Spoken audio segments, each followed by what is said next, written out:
Olá, bom dia! 7 horas e 22 minutos pelo horário brasileiro de verão. Bom dia, produtor.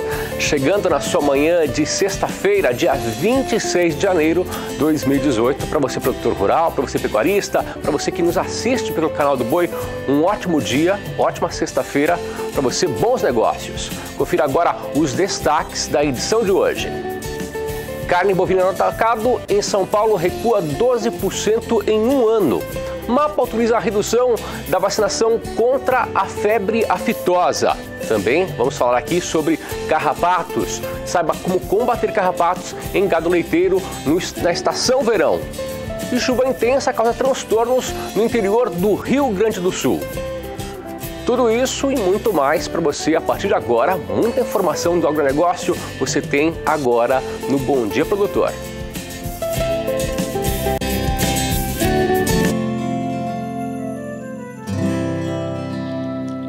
Acorda que o galo já cantou e o sol já vem fazer brotar mais um novo dia. Lenha no fogão, café pra esquentar e a bicharada no quintal. Horta pra molhar, tira leite no curral. Arreia o cavalo, tem gado pra campear.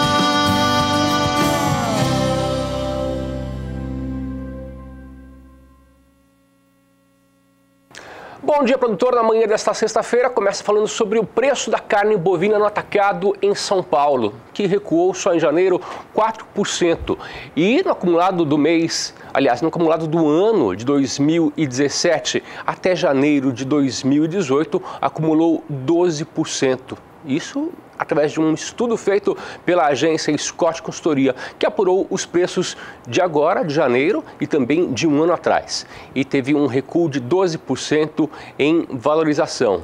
Você acompanha agora os dados apurados pela agência Scott Consultoria no dia 24 de janeiro, um dia antes do feriado estadual em São Paulo. Vamos acompanhar aqui, primeiramente, os preços da carne bovina na atacada em São Paulo. Você acompanha aqui o capão traseiro fechou a R$ 12,05 o quilo, o capão dianteiro R$ 6,55, o traseiro inteiro R$ 11,70 o quilo, o dianteiro inteiro R$ 6,20 o quilo, traseiro avulso R$ 11,85 o quilo, o dianteiro avulso R$ 6,35 o quilo, a ponta de agulha Shark R$ 6,30 o quilo e a ponta de agulha para consumo R$ 6,45 o quilo. Nós temos uma segunda tela que mostra aqui o boi casado inteiro, que fechou a R$ 9,18 o quilo, e a vaca casada inteira fechou a R$ 8,45 o quilo.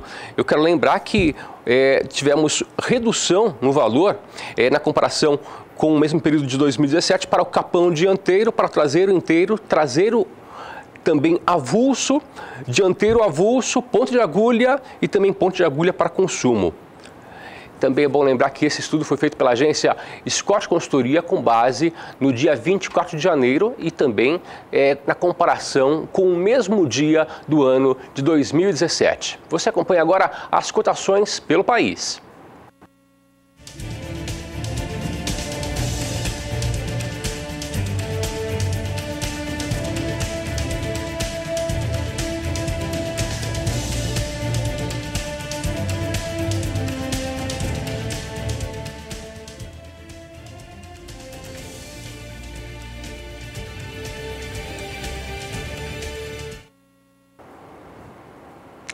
Um pequeno período de estiagem parece ter chegado ao fim no Rio Grande do Sul, porque lá tem chovido muito, principalmente na região nordeste do estado.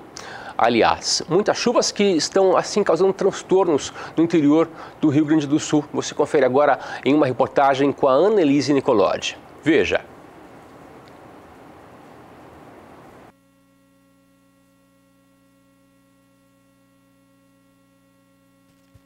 Chove forte há pelo menos 4 dias aqui em Cruz Alta, no noroeste do Rio Grande do Sul e também em outras regiões do estado. A chuva é bem-vinda para as lavouras de verão, principalmente a soja, que está na fase de desenvolvimento vegetativo. Mas tanta umidade tem trazido problemas para quem precisa utilizar as estradas de terra do interior. O escoamento da produção de leite está prejudicado. Muitos transportadores não conseguem chegar até as propriedades para fazer a captação do leite. Essa semana, o Instituto Nacional de Meteorologia emitiu um alerta laranja para risco de tempestade no Rio Grande do Sul, Paraná e Santa Catarina, com precipitações que podem variar de 50 a 100 milímetros por dia, ventos intensos entre 60 e 100 quilômetros por hora, além de queda de granizo. E esse alerta continua porque ainda há previsão de mais chuva forte para a região sul do país. Annelise Nicolodi, para o SBA. Falando ainda sobre as chuvas que estão chegando até a região sul do país, parece que a chuva vai dar agora uma estiagem, vai amenizar pelo menos. E isso favorece para as áreas que foram alagadas no Rio Grande do Sul. Vamos saber mais detalhes com a Juliana Rezende, da SOMAR Meteorologia, que traz para a gente o panorama de como fica a situação na região sul do país. Juliana, bom dia para você. Por enquanto, na região sul do país, a gente ainda vê nuvens um pouco mais carregadas que voltaram a se espalhar, inclusive pelo estado do Rio Grande do Sul. Porém, a umidade do solo por lá ainda não está tão elevada com relação às demais áreas da região, por conta das chuvas que acabaram então mais mal distribuídas. Principalmente no centro-sul do estado do Rio Grande do Sul, como essa chuva não teve grande volume acumulado, a umidade do solo ainda está um pouco mais baixa, mas mesmo assim ainda se mantém boa para o desenvolvimento das pastagens. Por outro lado, desde o norte do estado gaúcho até o Paraná, a frequente chegada de instabilidades acabou mantendo o nível de umidade do solo muito alto e é por isso que esse solo segue praticamente saturado. Já ao longo desses próximos dias, a chuva deve diminuir na maior parte da região. É apenas nessas áreas de divisa com o sul do estado de São Paulo que o acumulado pode até passar dos 30 milímetros. Mas nas demais áreas, a chuva já volta a ficar mais mal distribuída e teremos maiores aberturas de sol. Já para o próximo período, vamos ter ainda a previsão de tempo seco mais uma vez sobre o estado gaúcho. Isso por conta do fenômeno Laninha, que acaba atuando ainda e que desfavorece as chuvas sobre o estado do Rio Grande do Sul. Agora, no Paraná, esse acumulado também continua mais baixo, o que alivia um pouco essa questão das chuvas mais frequentes. Teremos, então, acumulados que por lá mal devem passar dos 15 milímetros. E agora, para o próximo período, ainda não vamos ter uma melhora com relação às chuvas no estado gaúcho, e é por isso que a umidade do solo ainda pode diminuir, principalmente nas áreas de fronteira com o Uruguai. Voltamos a ter um pouco mais de instabilidade sobre o Paraná e os acumulados nesta região já podem chegar até os 30 a 50 milímetros. Daqui a pouco eu volto com mais previsão do tempo. Essa foi a Graziela Gonçalves com informações direto da SOMAR Meteorologia, que ela volta daqui a pouquinho com mais detalhes com relação à previsão do tempo para todas as regiões brasileiras. E o Ministério da Agricultura, Pecuária e Abastecimento, o MAPA, divulgou através do Diário Oficial que irá reduzir a dose da vacinação contra a febre aftosa. Essa dose vai ser reduzida em 3 mililitros. E isso deve reduzir também os danos causados aos animais que recebem a vacina. Mais detalhes na reportagem de Odacil Canepa. Um calendário a ser divulgado pelo Ministério da Agricultura vai informar sobre o período de transição da dose da vacina. Alguns países, como Argentina, Uruguai e Bolívia, já adotam essa prática, com resultados tanto em relação à diminuição das reações quanto na preservação da potência da vacina. O componente oleoso, que tem a finalidade de promover imunidade mais longa, é também um dos principais responsáveis pelas reações alérgicas no local da aplicação da vacina. O Brasil quer ficar livre da febre aftosa sem vacinação nos próximos 10 anos. Odacil Canepa para o SBA. 7 horas e 32 minutos e agora o assunto é sobre o mercado de couro e sebo bovino. O couro verde, por exemplo, embora foi bem desvalorizado em 2017, apresentou recuo de preços com frequência em 2017, mesmo assim a procura pelo couro verde não aumentou. E com isso o preço continua estagnado ou então até mesmo sofrendo pressão de baixa em algumas regiões brasileiras. Vamos acompanhar agora um estudo feito pela agência Scott Consultoria com os preços do couro bovino e também do sebo bovino. Vamos ver aqui, ó. Acompanhe comigo. No Brasil Central, por exemplo, o couro verde comum, ele apresentou o valor de R$ 1,10 o quilo. Já no Rio Grande do Sul, R$ 1,65 o quilo. Já a primeira linha no Brasil Central fechou a R$ 1,60 no último dia 24. Então você acompanha aqui que o couro verde esteve com um preço de R$ 1,10 no Brasil Central, couro verde comum no Rio Grande do Sul R$ 1,65 e no Brasil Central o couro verde primeira linha fechou a R$ 1,60. Nós temos uma próxima tela que fala agora sobre o preço do sebo bovino. Você acompanha aqui que no Brasil Central o sebo bovino fechou o quilo a R$ 2,25 e no Rio Grande do Sul R$ 2,25 também o quilo do sebo bovino. E você acompanha agora as cotações pelo país, cotações que foram apuradas pela agência Rural Business.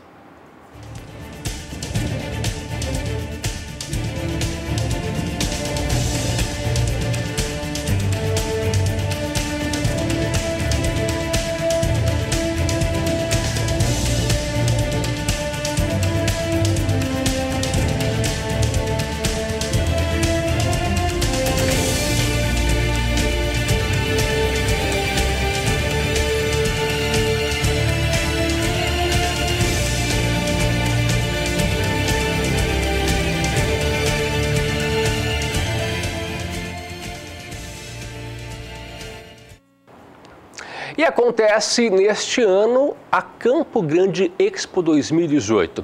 E essa feira agropecuária ganhou um parceiro a mais. Olha só, foi divulgado em Brasília que a parceria vai acontecer com a Superintendência de Desenvolvimento do Centro-Oeste, o SUDECO, que vai investir na feira e também aproveitar para orientar os produtores rurais que estarão visitando o local. Mais detalhes você vê agora na reportagem. A parceria com a SUDECO vai ajudar no desenvolvimento de projetos voltados ao agronegócio em Mato Grosso do Sul. Nesta semana, a coordenadora da feira se encontrou com a equipe técnica e a superintendência da SUDECO em Brasília, para fechar os últimos detalhes do evento. Campo Grande Expo é uma feira que propõe sustentabilidade, né? O nosso mote é a ILPF, Integração Lavoura, Pecuária e Floresta. Nós vamos estar transpirando integração, então eu acredito que esse seja o grande diferencial da feira. As inscrições estão abertas pelo nosso site, Campo Grande Expo, e nós vamos estar trabalhando com 2 pré-eventos, né? O primeiro dia 23 de fevereiro, que será um dia de campo, no qual, inclusive, a SUDECO estará presente palestrando. Nós teremos também um outro pré-evento em maio e a feira acontece de 16 a 20 de julho. Um dos eventos da Campo Grande Expo 2018 vai acontecer já em fevereiro. É o chamado Dia de Negócios. Olha, esse pré-evento que será realizado no dia 23 de fevereiro na feira é um evento que a SUDECO estará presente, esclarecendo aos produtores e empresários sobre os fundos constitucionais, sobre taxa de juros, carências e como tomar esse recurso junto à instituição financeira que hoje, no Mato Grosso do Sul, tem o Banco do Brasil, tem o Sicob, o Sicredi e o BRDR. Então a expectativa da SUDECO é que, com a participação da SUDECO nesse evento, que nós possamos contribuir para os empresários, o pequeno, médio e grande empresário da região do Mato Grosso do Sul. Em nome da SUDECO, da Superintendência de Desenvolvimento Centro-Oeste, gostaria de convidar os senhores produtores e empresários a participarem dessa palestra, onde, como disse antes, esclareceremos as dúvidas existentes com relação à tomada desse financiamento junto ao operador financeiro, que são os bancos. A Campo Grande Expo 2018 vai ocupar uma área de 34 hectares para 90 estandes, onde vão funcionar rodadas de negócios, área gourmet, espaço para leilões e outras atividades voltadas para o agronegócio. A Campo Grande Expo 2018 acontece em julho. Odacil Canepa para o SBA. 7h37 pelo horário brasileiro de verão. Bom dia, produtor. Vai a um breve intervalo comercial, mas voltamos daqui a pouquinho para falar sobre as provas de apartação que acontecem hoje e amanhã em Campo Grande, aqui no Mato Grosso do Sul. São provas importantes para a raça quarto de milha. Se você quer saber mais detalhes, fique com a gente. Nós voltamos daqui a 2 minutos.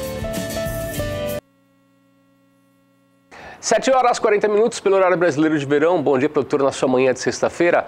Desde já, para você um ótimo dia e é um prazer ter você em nossa companhia. E agora o assunto é sobre as provas de apartação que acontecem nesse fim de semana em Dois Irmãos do Buriti, município que fica em Mato Grosso do Sul. As provas serão Derby e Derby Classic. E o melhor mesmo é a premiação, R$220 mil. Detalhes você acompanha agora com o jornalista, com o repórter Kleber Rabelo.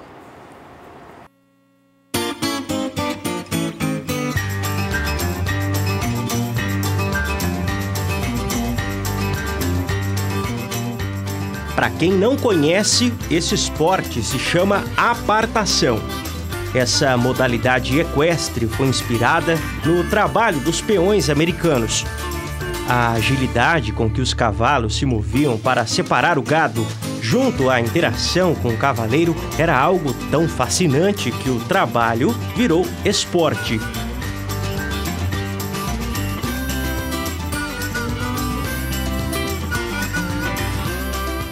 Nós visitamos a fazenda Gruta Azul, que fica em Dois Irmãos do Buriti, interior do Mato Grosso do Sul. E conhecemos uma das melhores atletas de apartação do Brasil, a Patrícia Leite Miglioli. Além de competidora, ela organiza provas. A fazenda Gruta Azul vai receber nos dias 26 e 27 de janeiro cavaleiros e amazonas de todo o país para as provas Derby e Derby Classic. A premiação dessas provas chega a R$220 mil. Além da nossa prova, aqui no estado de Mato Grosso do Sul, a gente tem o Campeonato Sul-Mato Grossense de Apartação, que vem pagando boa premiação também. Então, as provas aqui têm atraído bastante competidores de fora, né? Os animais de ponta, competidores de ponta, tanto profissionais como não profissionais, têm vindo nas provas. E o nosso Derby, a primeira prova do ano, com uma premiação alta, né, de R$220 mil, a ser distribuída nas categorias. Então o pessoal já sai ali do fim do ano, já se preparando para trazer a tropa para cá. Eu estou montado na KF Boom Alina. Ela veio dos Estados Unidos, né, Patrícia? Isso, exatamente. Ela foi campeã lá nos Estados Unidos, ganhou mais de $30 mil. Aí veio para o Brasil, também ganhou bastante prova. Hoje, entre os animais que estão em atividade dentro da pista, ela tem a maior pontuação na BQM. Estamos falando da sanidade desses animais, são todos mansinhos. Como que é trabalhado isso neles? Eles começam a treinar a partir dos 2 anos de idade. Aos 4 anos eles estreiam, né? Isso, exatamente. Com 2 anos a gente pega os animais, começa a domar, inicia a doma. Como eles são animais de apartação, a gente começa a colocar eles no boi, trilhar o boi para eles conhecerem o gado e começarem a fazer os movimentos. Aí a partir daí começa a fazer o treinamento para a prova propriamente dita, até os 4 anos, que é quando eles estreiam nas pistas, né, no Potro do Futuro. Outro quarto de milha consagrado na BQM e é também uma das atrações da fazenda Gruta Azul é o Disquets King. O Garanhão lidera o ranking da BQM há vários anos consecutivos. Ele é filho do Highbrow Cat, considerado o melhor garanhão da raça, e irmão do Metallic Cat, que foi vendido no Texas por $25 milhões.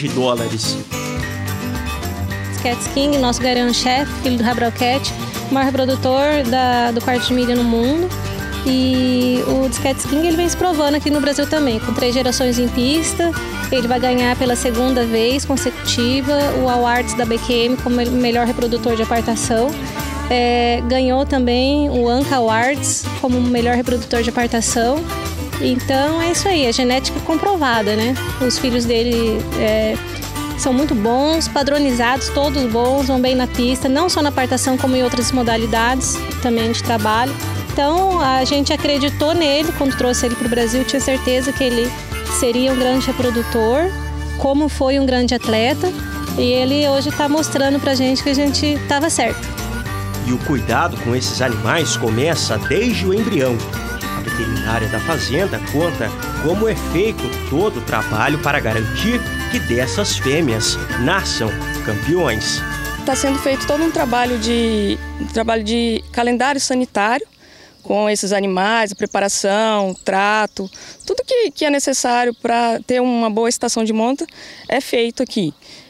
Como fornecer suplemento, fornecer produto para reprodução. Procuramos fazer isso antes de começar a reprodução, para quando começar, vier com força total. Porque a solicitação é tirar os embriões o mais rápido possível, né? E como que é feito o trabalho com as receptoras? As receptoras, nós usamos elas, são receptoras puras e ao mesmo tempo que a gente está trabalhando, inseminando as doadoras, a gente está preparando as receptoras, fazendo protocolos, induzindo elas ao cio, para poder no dia da coleta você ter receptora preparada para receber o embrião. A fêmea que é doadora, ela pode ser receptora? Tem esse processo? Não. A fêmea doadora, normalmente, ela é uma égua de alto valor zootécnico e não é usada como receptora. Normalmente, ela é uma égua que já veio do esporte, já veio de algum esporte, apartação, ou corrida, ou tambor, e está aqui porque já encerrou a vida esportiva dela, aí começa a vida reprodutiva. Ou também, ela está treinando e a gente está coletando embrião. Está treinando, está correndo prova e está coletando embrião. Porque aí essas éguas não podem ficar prenhas, né? Vamos falar agora da agenda para o ano que vem das provas de apartação, Patrícia. Então, o ano abre com a nossa prova, o Derby Classic aqui da Gruta Azul. Aí já começam as provas do Campeonato Sul-Mato-Grossense, que vai ser lá em Carapó, na Fazenda Campanário, a primeira prova. Aí vem o Derby da ANCA, Campeonato Paulista. Em abril tem o Congresso da BQM e por aí vai. No meio do ano também o Campeonato Nacional BQM. E em agosto a gente vai fazer o nosso leilão, King Horse, colocando toda a nossa genética, animais potros, animais de ano, sobre ano, início de doma, animais em competições e matrizes, junto com a Fazenda Manaus e aí bastante trabalho para 2018.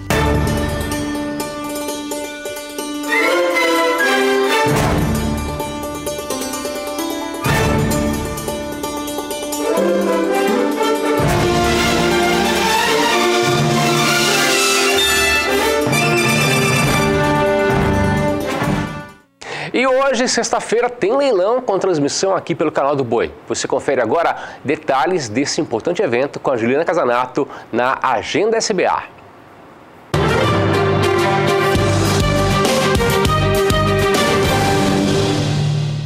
Olá, amigos que acompanham aqui a nossa programação pelas telas do Sistema Brasileiro do Agronegócio. Agora eu trago detalhes da nossa agenda do SBA com destaque para um grande evento que acontece nesta sexta-feira e, claro, você será o nosso convidado especial. Note aí na sua agenda, nós teremos o Leilão de Moares Comitiva da União, um evento que acontece a partir das 8h30 da noite, sempre no horário de Brasília, com transmissão pelo canal do Boi. Um evento também que acontece direto do Parque de Exposição Agropecuária em Iporá, no estado de Goiás. Nós teremos aí animais dos maiores criatórios do Brasil e você sim será o nosso convidado especial. Fique à vontade para ter mais detalhes também acessando na internet o nosso portal sba1.com, que está sim à sua inteira disposição. Com relação a outros eventos também, por lá você pode buscar mais detalhes, fique à vontade. São essas as informações de sexta-feira, mas a qualquer momento eu volto com mais detalhes da nossa agenda para você. Até já!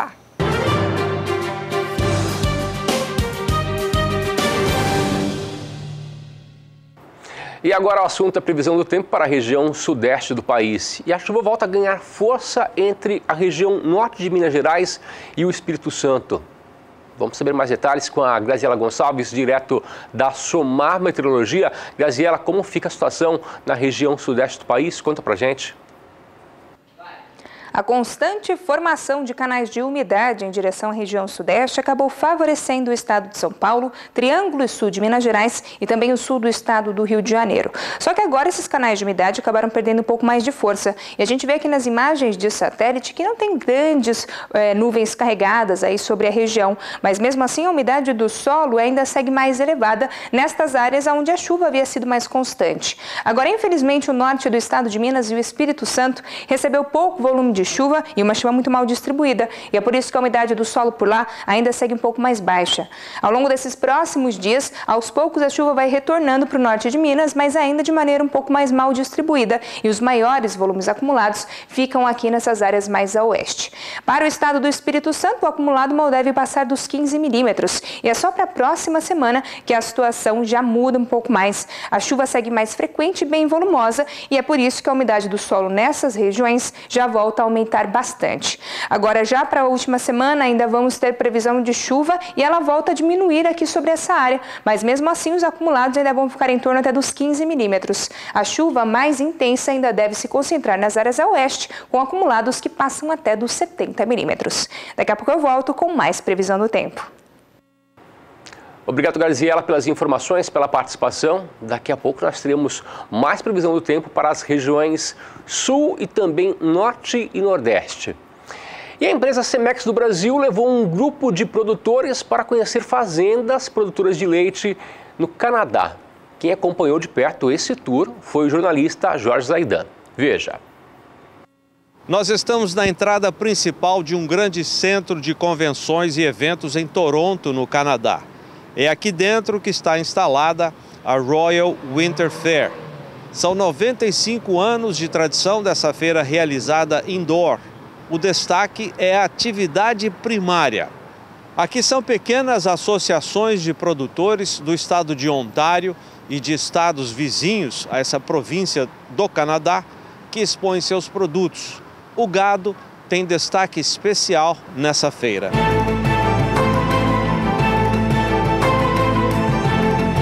Quem ouve falar de uma feira agrícola na maior cidade do Canadá, a cosmopolita Toronto, imagina encontrar a última tendência em tecnologia de produção de alimentos e de super máquinas que trabalham sozinhas.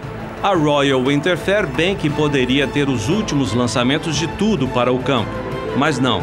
No caso da quase centenária mostra, a modernidade é relegada a segundo plano.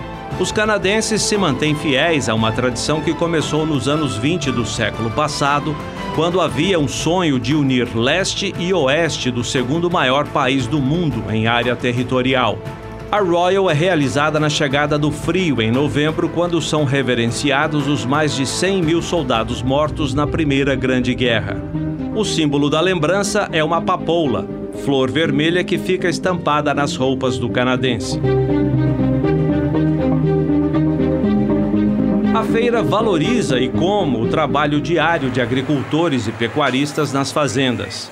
Dá gosto ver tanta riqueza e qualidade na disposição de frutas, verduras, legumes, aves, suínos, caprinos, ovinos, queijos, peixes e um dos mais tradicionais produtos do Canadá, o xarope de maple, presente em quase todas as refeições do dia a dia. A agropecuária do Canadá aprendeu com o clima a ser eficiente. Em mais da metade do ano, as temperaturas baixas não permitem o cultivo nas áreas cobertas pela neve. No pouco tempo que tem, o agricultor precisa garantir a produtividade. Em 2017, mais de 300 mil pessoas passaram pela feira.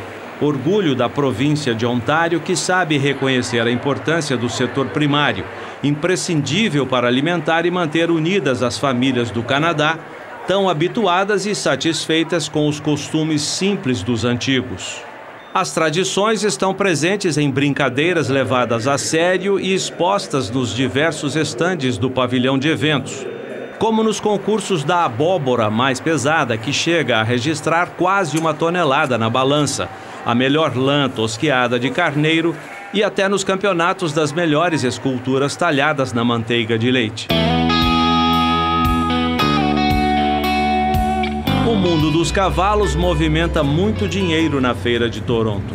Em 2017, a premiação chegou a 950 milhões de dólares em dinheiro. É a maior mostra indoor de equinos da América do Norte.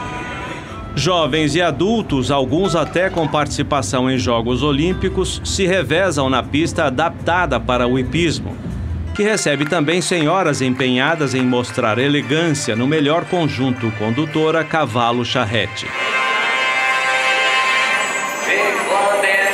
Tudo é motivo para competições sadias, de um povo que tem poucas opções de praticar esportes e de lazer em áreas descobertas expostas ao calor, como há tantas no Brasil. No gado de corte, destaque para os rebanhos de sangue Angus, a principal raça produtora de carne no Canadá, ou de cruzamento de Angus com uma raça desconhecida no Brasil, a Maine Anjou. Este reprodutor foi reservado grande campeão. Na fase adulta, O touro pode chegar a 1.400 quilos de peso. No gado leiteiro, atrações não faltaram nos julgamentos de vacas Jersey, pardo suíço e de Ayrshire, raça pouco conhecida no Brasil. Para o grupo dos brasileiros levados ao Canadá pela Cemex, o grande destaque foi a mostra do holandês, considerada a segunda maior da raça no mundo, atrás apenas da exposição de Madison, realizada em outubro nos Estados Unidos. A nata do holandês canadense marca a presença em Toronto. Dá para imaginar como é grande a disputa pelos campeonatos. O Canadá conta hoje com um rebanho de 950 mil vacas em lactação. Em 2016, produziu 9 bilhões e 300 milhões de litros de leite. O país possui quase 11 mil fazendas tecnificadas com uso de ordenhadeira mecânica e robôs.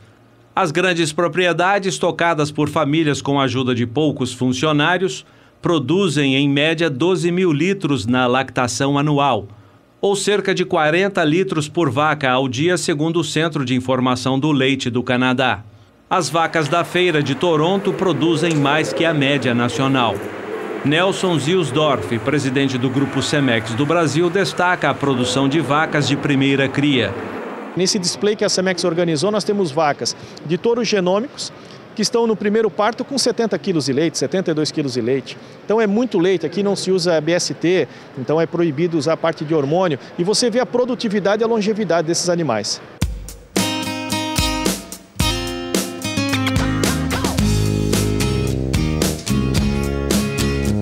Aqui na Royal Winter Fair, em Toronto, o julgamento das raças é tratado como os grandes espetáculos. Tanto é que a pista de julgamento foi montada dentro de um estádio onde são disputadas grandes partidas do hóquei, um esporte muito popular aqui no Canadá. E os julgamentos contam com toda a tecnologia disponível para os grandes espetáculos. Como é a última exposição do ano, esses animais vêm sendo selecionados nas diversas exposições que vão acontecendo ao longo do ano no Canadá e nos Estados Unidos. Então o que vem para cá realmente são as vacas que vêm ganhando já, ou que vão indo bem nas várias outras exposições ao longo do ano.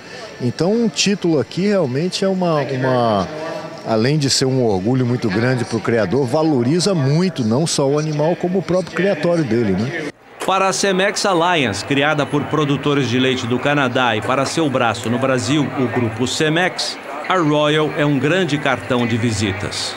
E a Cemex, por ser uma cooperativa de propriedade de criadores, é muito importante que a gente traga esses criadores para cá, tanto de todas as províncias que aqui representam, para conhecer o que tem de melhor, para avaliar todo o trabalho de melhoramento genético feito durante o ano em todas as raças de leite, para a gente poder fazer essa avaliação durante essa semana aqui em Toronto. A Cemex tem uma presença muito forte dentro não só da Royal, como também da exposição de Madison, que é uma outra exposição muito grande nos Estados Unidos. Nós temos hoje alguns touros que têm dado um resultado muito forte na pista, né?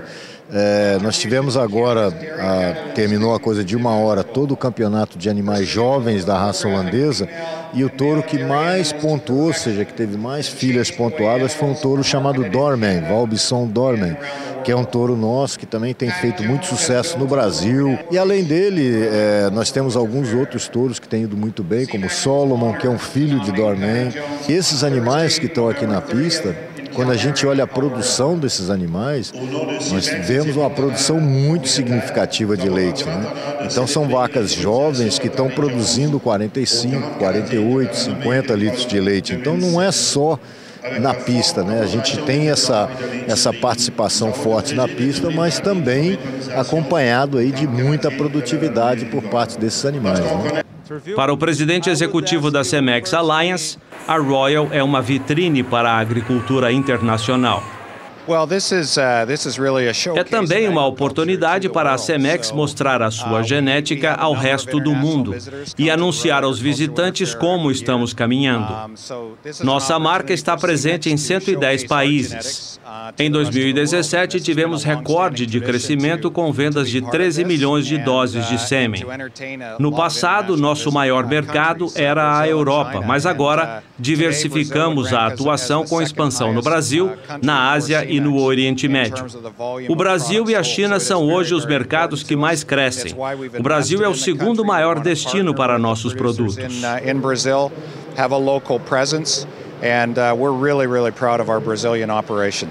Eu contei a ele que a Cemex firmou em 2017 uma parceria comercial e de marketing com o SBA. Ele disse estar otimista com a iniciativa. É uma parceria nova, mas já estamos estimulados com os resultados. Na bagagem de volta, os brasileiros trouxeram a experiência e o conhecimento da produção do melhor holandês do mundo. E a vontade de implantar a filosofia, a genética e a tradição de ser eficiente no trabalho de campo. O Brasil tem condições de produzir um animal dessa qualidade, sim. É só com muito esforço, porque até chegar lá vai demorar. É show, é gado top. Fico muito feliz de estar vendo os animais aqui em pista e nós estamos usando essa genética lá no Brasil.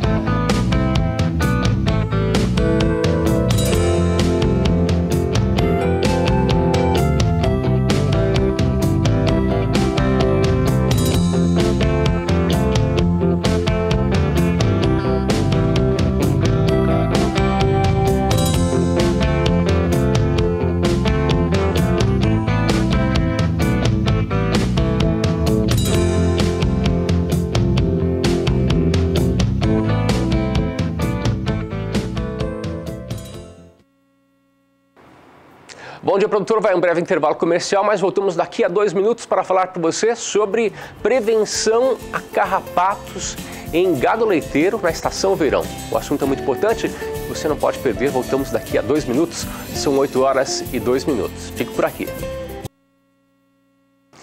8 horas e 5 minutos pelo horário brasileiro de verão. Bom dia, produtor, de volta na sua manhã de sexta-feira. Estamos ao vivo para todo o Brasil e é um prazer ter você em nossa companhia.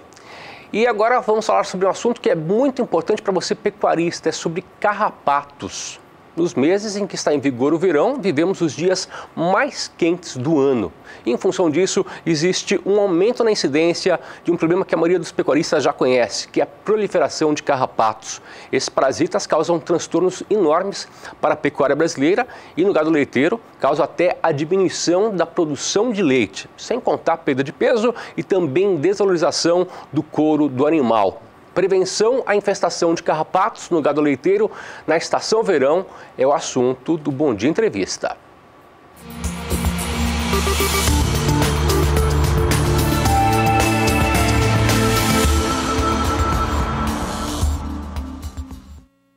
E para falar sobre o assunto, eu converso agora com o médico veterinário e também supervisor técnico da Real H, Sérgio Monte Alto. Sérgio Monte Alto, é um prazer ter você junto com a gente. Muito bom dia. Prazer é todo nosso. Bom dia também.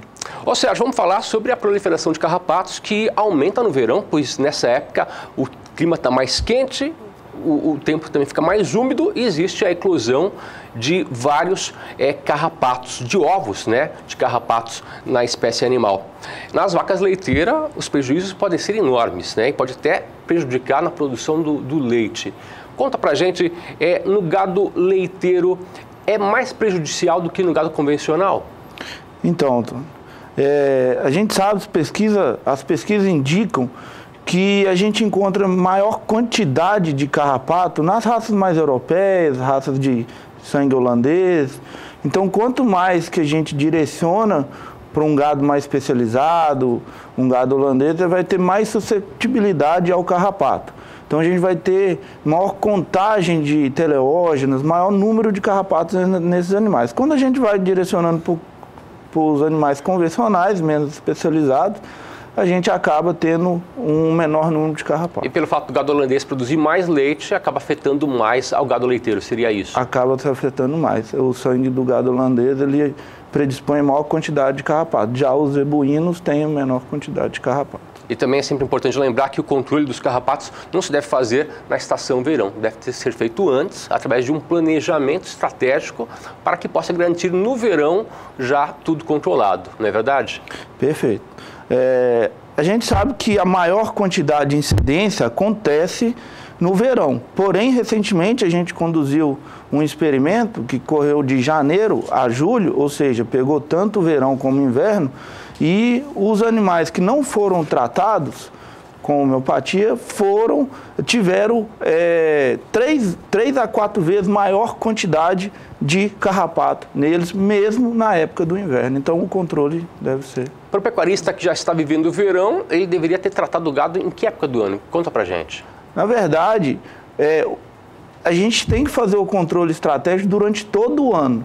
Por quê? Porque a gente sabe que 95% dos carrapatos não estão nos animais, estão no ambiente, nas pastagens e tal. Então, o controle estratégico deve ser durante todo o ano, porque apesar de eu ter uma menor incidência no inverno, eu ainda tenho acometimento dos animais. Tem que controlar o ano inteiro para não piorar no verão, Com porque certeza. no verão acontece essa infestação em função do tempo, em função do clima, não é verdade? Com certeza.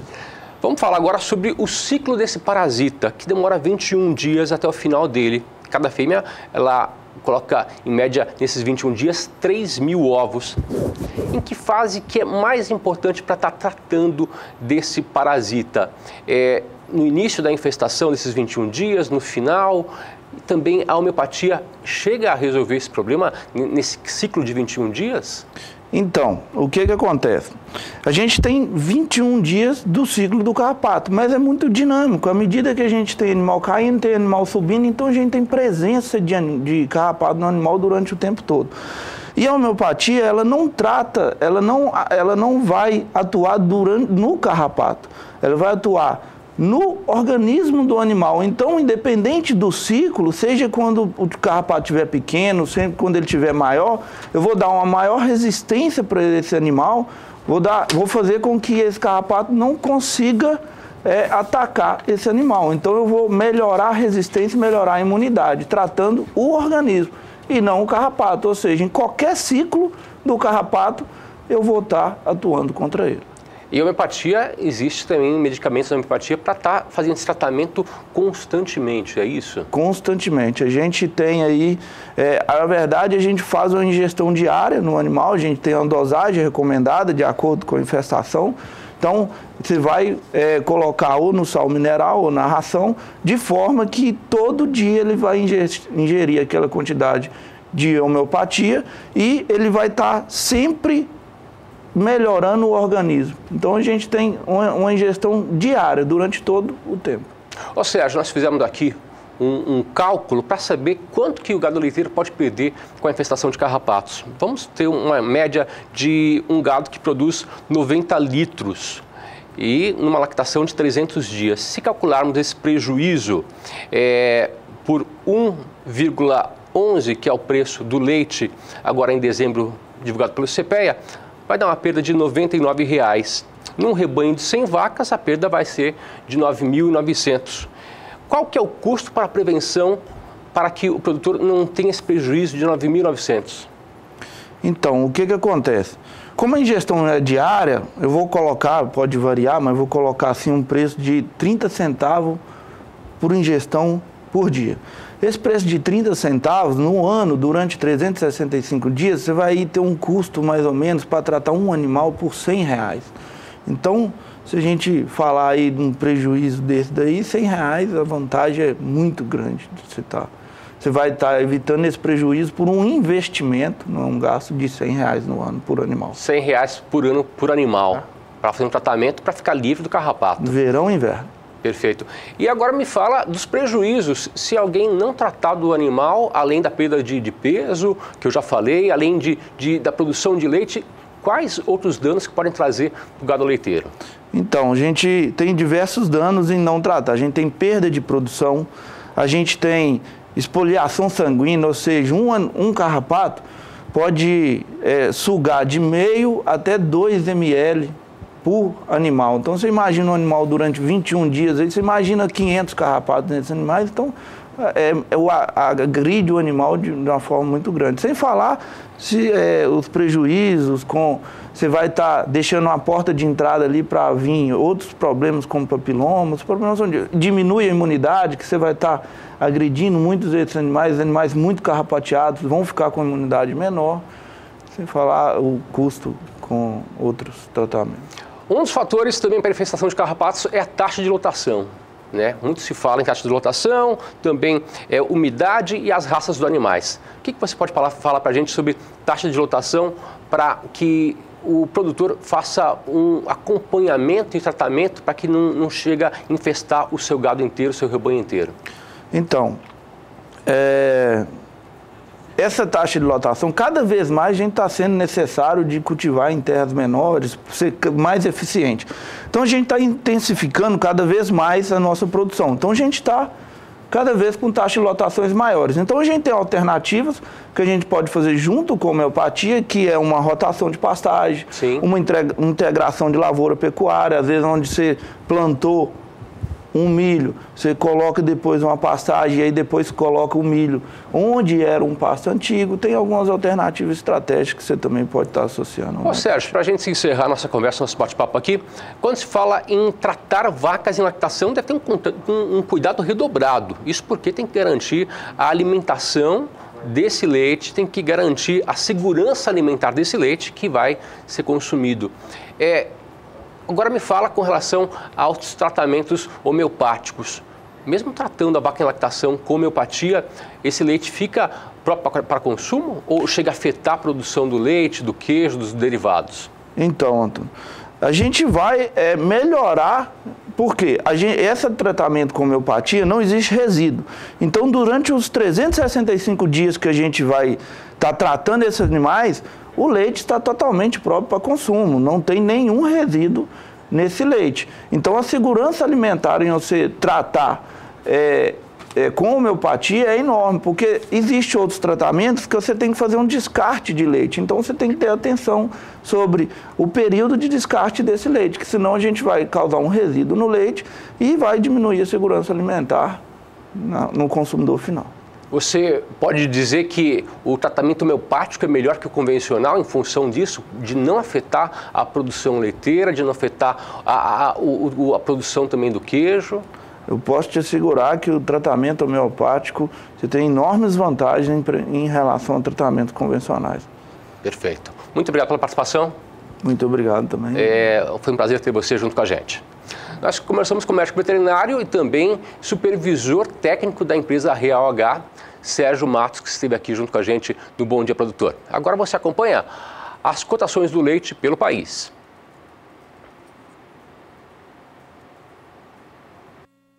A gente ainda vê aqui na imagem de... Obrigado, viu? Tudo de bom.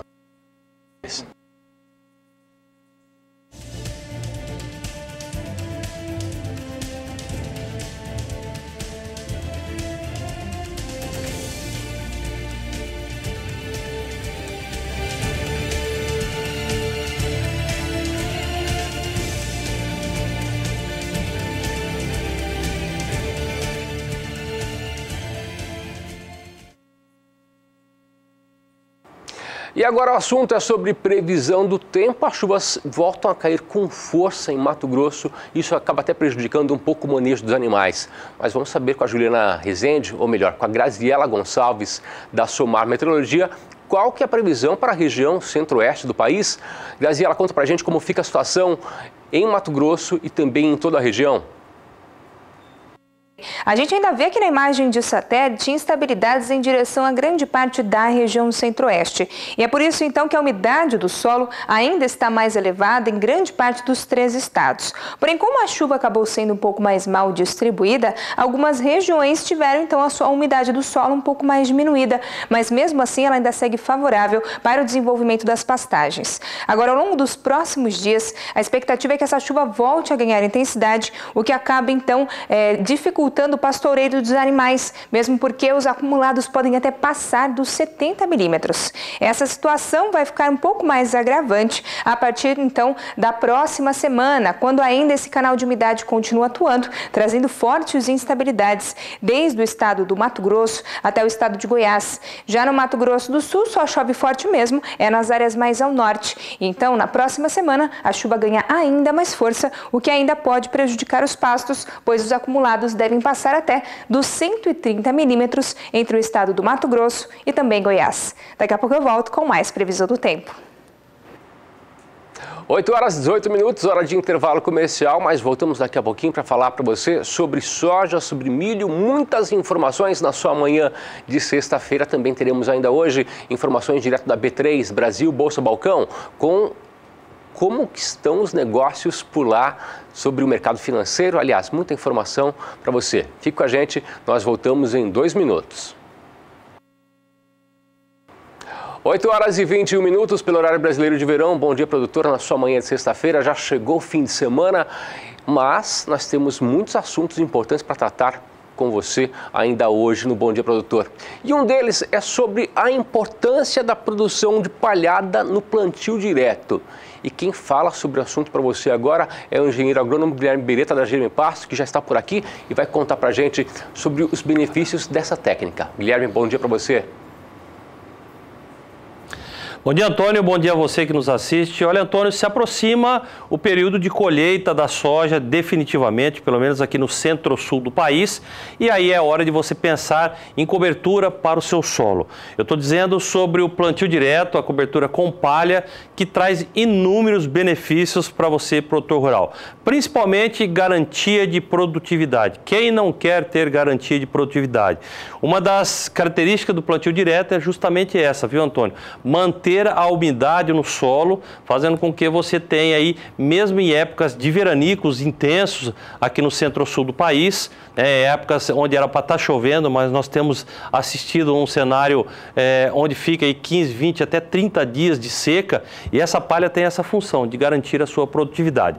Além de tudo isso, um benefício grandioso para o solo propriamente dito, né? Com essa palhada nós temos aí a decomposição da matéria orgânica, que é tão importante para toda uma parte estrutural do solo, melhoria principalmente você que está na área mais arenosa, então melhoria da infiltração da água, então não tem escorrimento, melhoria da aeração, e isso faz com que o sistema radicular da planta seja muito mais desenvolvido, e quando essa planta tem esse sistema radicular desenvolvido, nós temos aí a produtividade garantida. Olha, meu amigo, e a Germipasto entra nesse cenário todo, levando o que há de melhor em sementes de pastagem, principalmente as cultivares que são indicadas para o plantio direto, como é o caso da braquiária rusiziense, né? Inclusive eu digo para você que a nossa braquiária rusiziense produzida pela Germipasto é uma cultivar colhida do chão e não do cacho, e isso garante aí maior uniformidade de formação da sua pastagem. Em contrapartida, nós temos outras cultivares que são indicadas tanto para a palhada como também para o pastejo durante a entre-safra, né? A famosa safra de boi safrinha, né? O boi que engorda mesmo em um período desfavorável, principalmente no quesito chuva, né? Que é o inverno aqui do centro-sul do país. E aí nós temos como opção o próprio Piatã, a braquiária brisanta marandu e também a decumis. Tudo isso, meu amigo, à sua inteira disposição. Você que já dimensionou a sua área, já tem noção da quantidade que você vai precisar, pega o telefone e entre em contato com a central de vendas da Germipasto. Olha, como sempre a gente traz várias matérias, dessa vez uma matéria falando um pouquinho mais dessa grande técnica que é do plantio direto. Dá uma olhada aí. O plantio direto surgiu no Brasil nos anos 70 e um dos precursores foi o produtor Herbert Bartz, do estado do Paraná. De lá para cá, muitas pesquisas, estudos e avanços aconteceram. Em Mato Grosso do Sul, a Fundação Chapadão realiza um importante trabalho neste sentido. A fundação foi iniciada por força do produtor. Ele sentiu necessidade que a fundação existisse um centro de pesquisa que desse um apoio para o produtor. E ano a ano a gente vem conquistando com seleção de cultivares, que é o nosso papel lá dentro da fundação, a parte de solos, que é junto com o pessoal da fertilidade, enfim, os produtos que vão ser usados para pragas, para diversas doenças. Então isso o produtor que criou a fundação em 97, até então, até hoje, vem junto com o produtor ano a ano mostrando técnicas de cultivo, agricultura de precisão, produtos que vêm sendo selecionados, cultivares para região como essa de areia. Em solos arenosos, como é o caso de Chapadão do Sul, a produção de palhada se tornou um diferencial para o bom desenvolvimento da cultura da soja. Nós estamos numa região, né, com condições de solo de textura bastante arenosa, né? E aqui a palhada vamos falar assim, seria um primordial para o sistema de produção da cultura da soja. Por quê? Nessa região nós temos uma boa quantidade de chuva, porém mal distribuída. E como é um solo de textura um pouco mais arenosa, nós não conseguimos uma boa retenção de água durante todo o desenvolvimento da cultura. Então a palhada seria um fator primordial, né, onde nós evitaríamos a perda de água por evaporação, né, manteríamos uma umidade no solo mais adequada e mantemos a temperatura do solo, né, onde com isso nós temos uma boa condição para um bom desenvolvimento da planta durante todo o seu ciclo. Importante destacar também a influência da palhada no controle de plantas daninhas. A palhada, devido a você manter uma cobertura de solo, você evita uma maior infestação de plantas daninhas. Ou seja, essa camada, como ela fica uma camada bastante espessa, essa planta daninha ela não consegue germinar. Com isso nós temos uma menor infestação de plantas daninhas numa área com palhada, quando comparado a uma área onde um solo totalmente descoberto. É mais apto a um maior desenvolvimento de planta daninha. E com isso nós temos um custo maior de produção devido a ter uma maior necessidade de utilização de herbicida dentro desse sistema de produção. O produtor rural Teru Takahashi ressalta outros benefícios da palhada, principalmente no período seco do ano. A diferença que a gente vê numa época de estiagem, por exemplo, que você pega uma época de seca, quando você não tem a palhada, a gente tem problema de anelar soja, da soja afinar, de chegar até morrer perto de soja, né? E na palhada não, a soja fica protegida com essa palhada. Então o sol e o clima quente demais, ela não acontece isso, sabe? O solo está sempre fresquinho, a umidade conserva por muito mais tempo e eu acho que é uma grande vantagem para nós.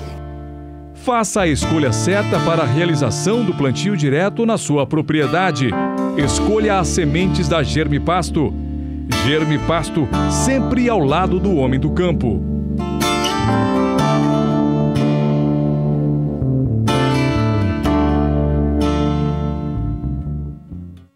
Olha, meu amigo, e para você escolher as sementes da Germipasto é muito simples, muito fácil.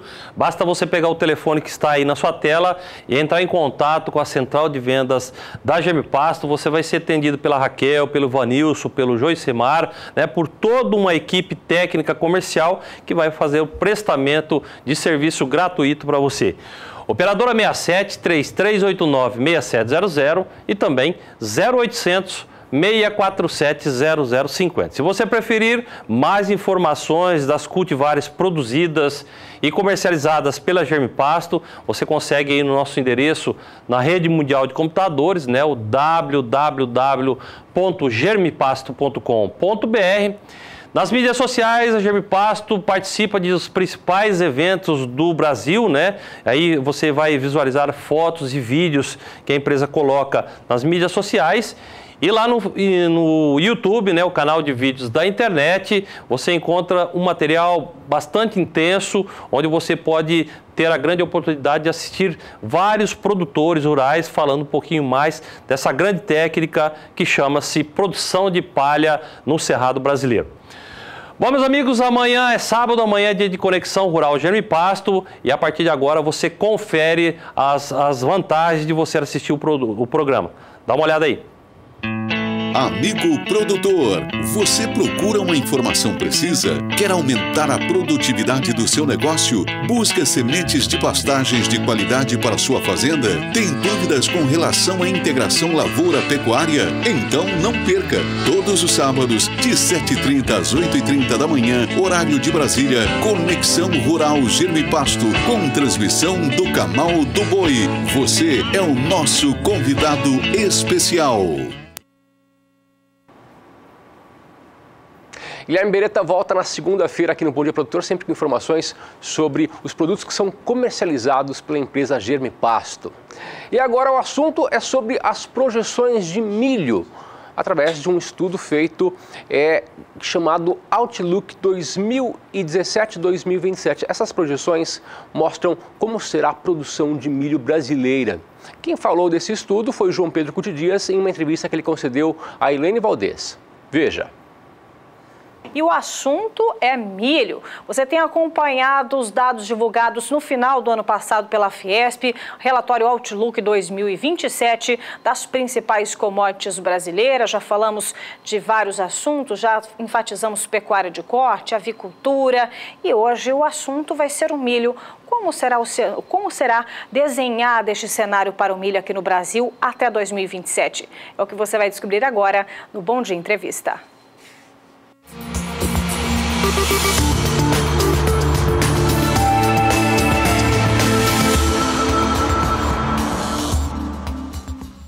E para comentar os resultados e trazer mais informações para você que trabalha com agricultura, João Pedro Cutidias, analista de agronegócio aqui do Canal do Boi. Bom dia, João, bem-vindo. Bom dia, Helena, obrigado. Vamos falar do milho, então. Para começar, vamos situar, então, como é que foi o ano passado, mas já pegamos ali um gancho em 2016, que foi um ano bastante conturbado na oferta de milho aqui no Brasil, e a gente destrincha, então, 2017.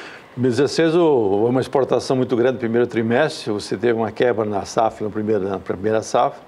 A segunda safra também foi prejudicada por questão de clima. Plantamos milho em janeiro, fevereiro, o centro-oeste sofreu seca, calor, etc. Então foi um ano de estoques reduzido e um estoque de passagem baixo. O preço oscilou muito durante o ano.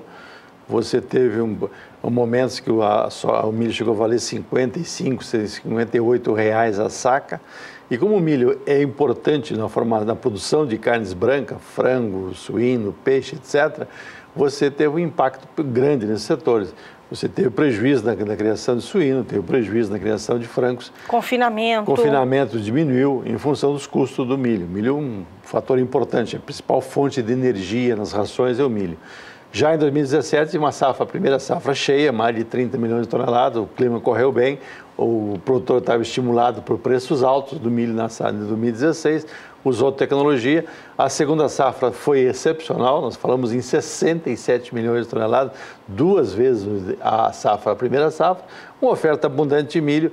O preço no mercado internacional também caiu, o mercado veio para R$ 3,80, R$ 3,70 por bushel, isso dá alguma coisa por volta de $10 no porto. O que aconteceu? Você teve uma queda significativa nos preços, até demais, isso que é o problema. Você teve no Mato Grosso milho sendo vendido a R$ 13. R$ 13 não paga a conta, ou seja, mesmo que ele colha 100 e poucos sacos, que é a média da segunda safra lá, você tira R$ 1.300, R$ 1.400 com um custo de produção sempre superior a R$ 1.800.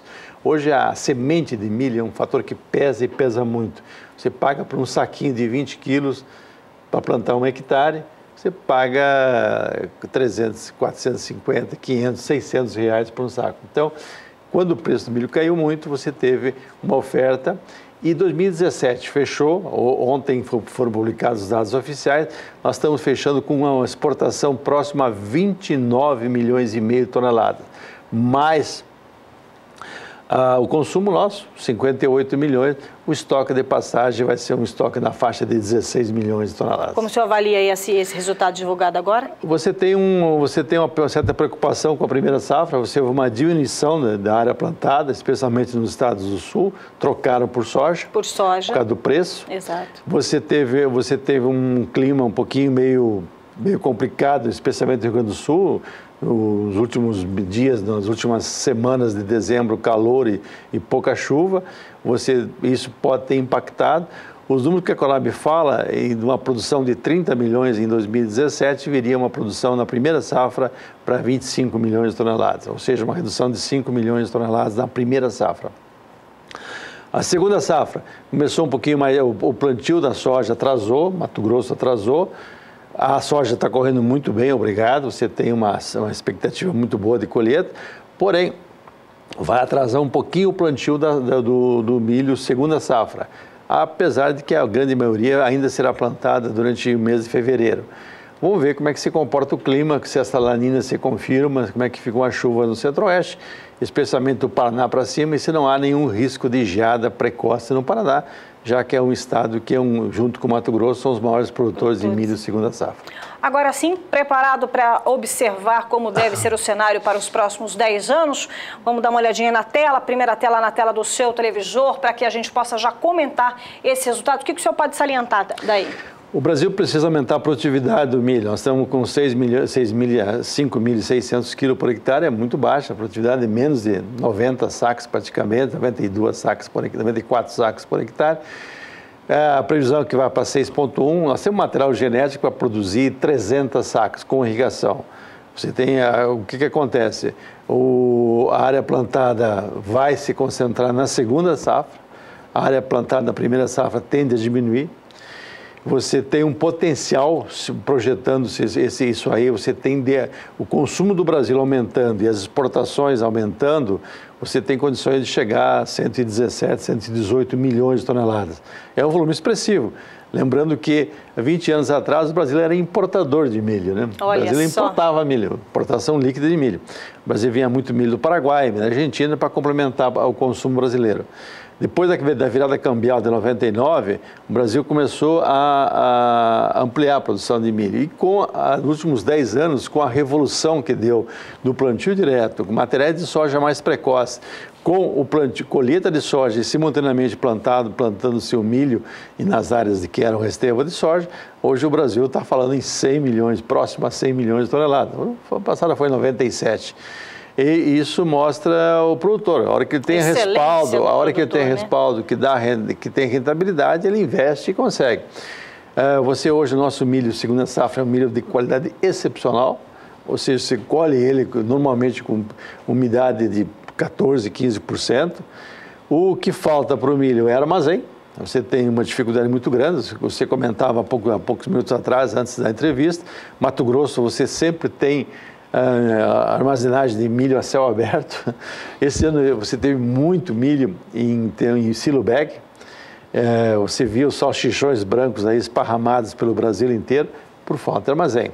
A exportação, por incrível que pareça, chegamos a 30 milhões de toneladas por um produto que vale 150 a 160 dólares no porto, free on board, em cima do navio.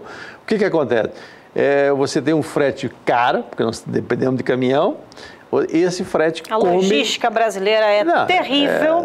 Isso só vamos repetir uma vez, duas, vamos repetir vários anos, porque infelizmente... Em todo o Brasil, né? Nós temos que mudar o perfil, nós temos que usar os transportes mais eficientes. E mais eficiente o que é? A ferrovia onde for possível. E também a hidrovia. Claro. Hidrovia também onde for possível.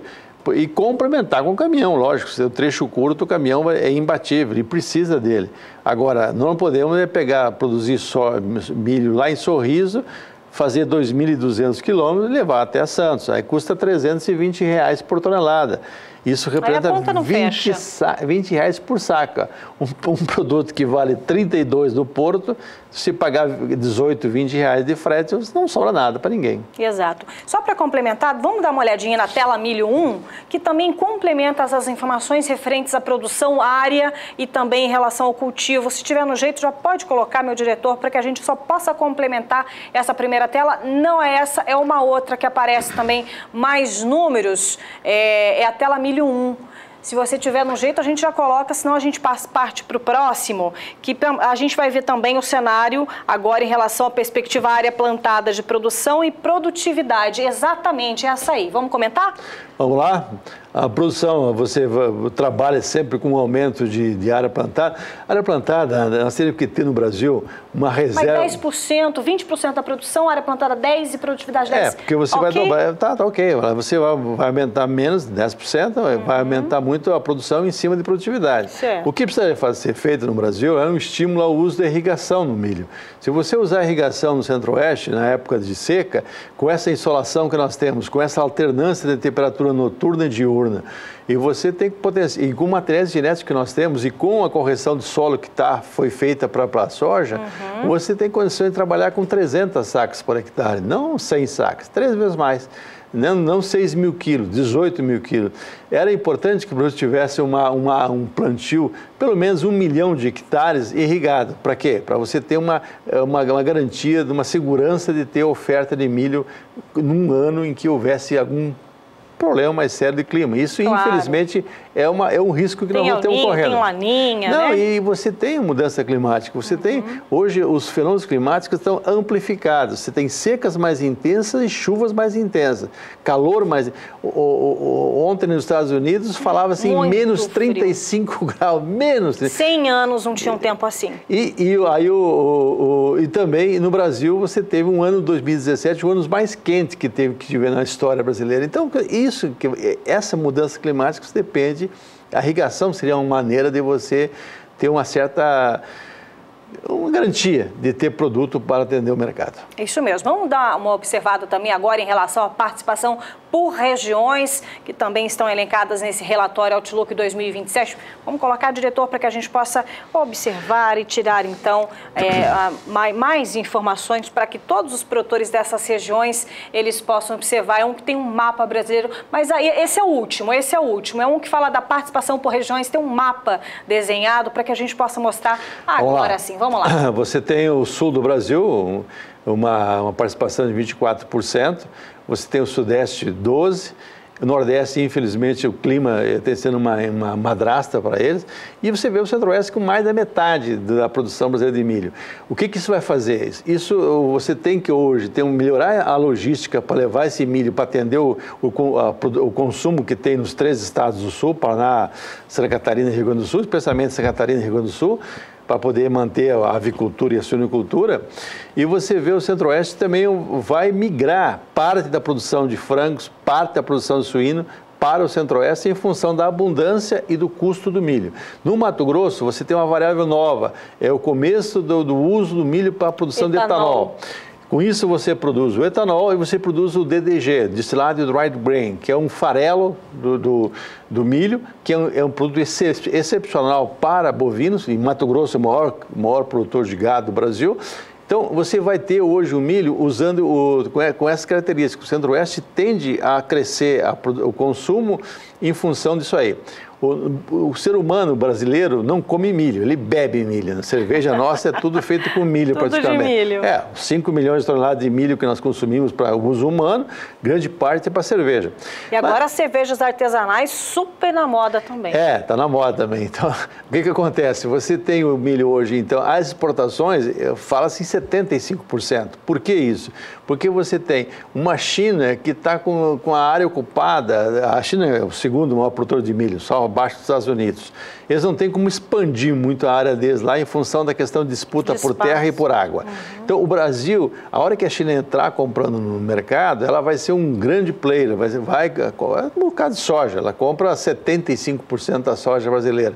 Então, vai acontecer mesmo com o milho. Nós vamos precisar, e os demais países da Ásia também não têm estrutura para produzir milho. Então, o Brasil tende a ser um grande player, um grande fornecedor de milho para isso aí. Mas também observando esse mapa da participação por região, região norte chama muita atenção, o crescimento então previsto de 71%, por quê?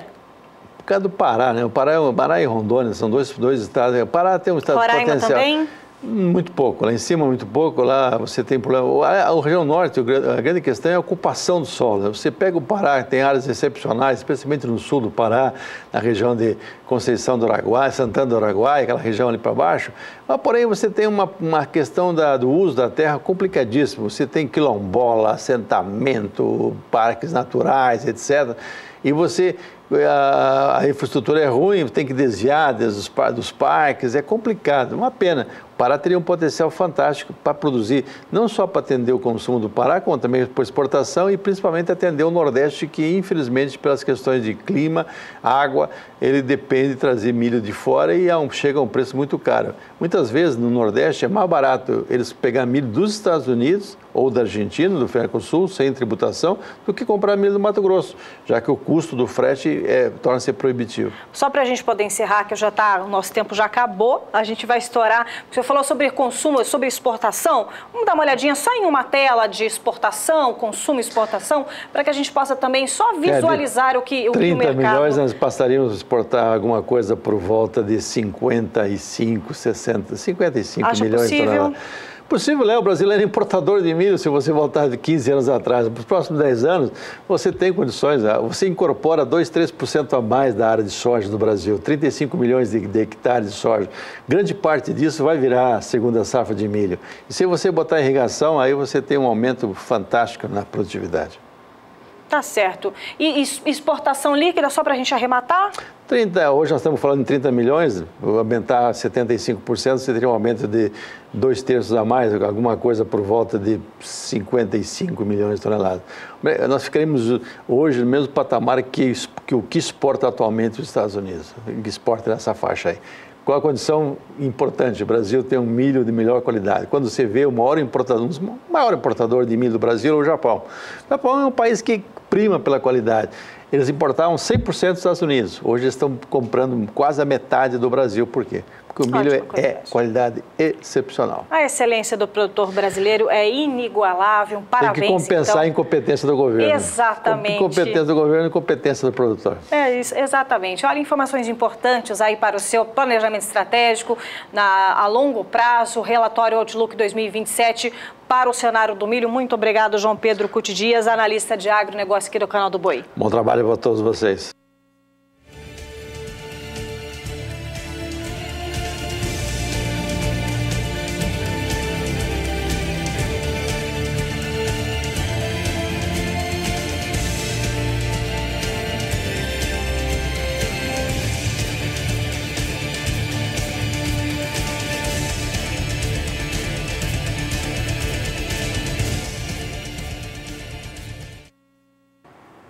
Poucas movimentações para o mercado de fertilizantes nesse início de ano, mas você vai entender por que isso acontece com a análise feita com o Rafael Ribeiro, consultor da Scott Consultoria. Rafael.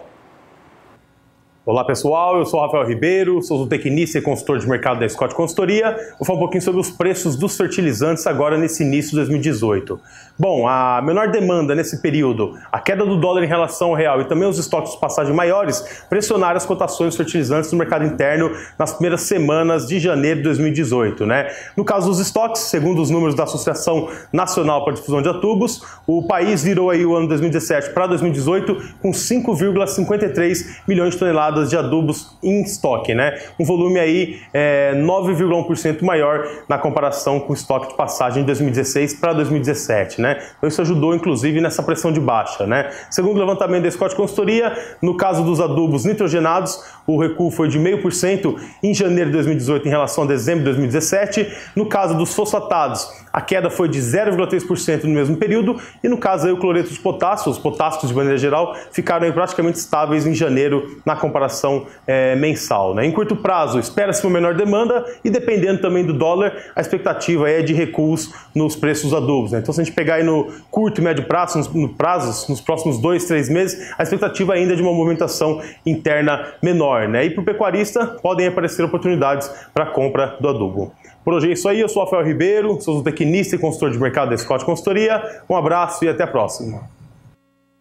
Faltando 12 minutos para as 9 horas da manhã, nós vamos a um breve intervalo comercial. Na volta, nós teremos informações em tempo real, direto da B3, Brasil Bolsa Balcão, informações com relação ao mercado de negócios, como que anda também as commodities brasileiras que são comercializadas pela Bolsa de Valores. Fique com a gente, nós voltamos em 2 minutos.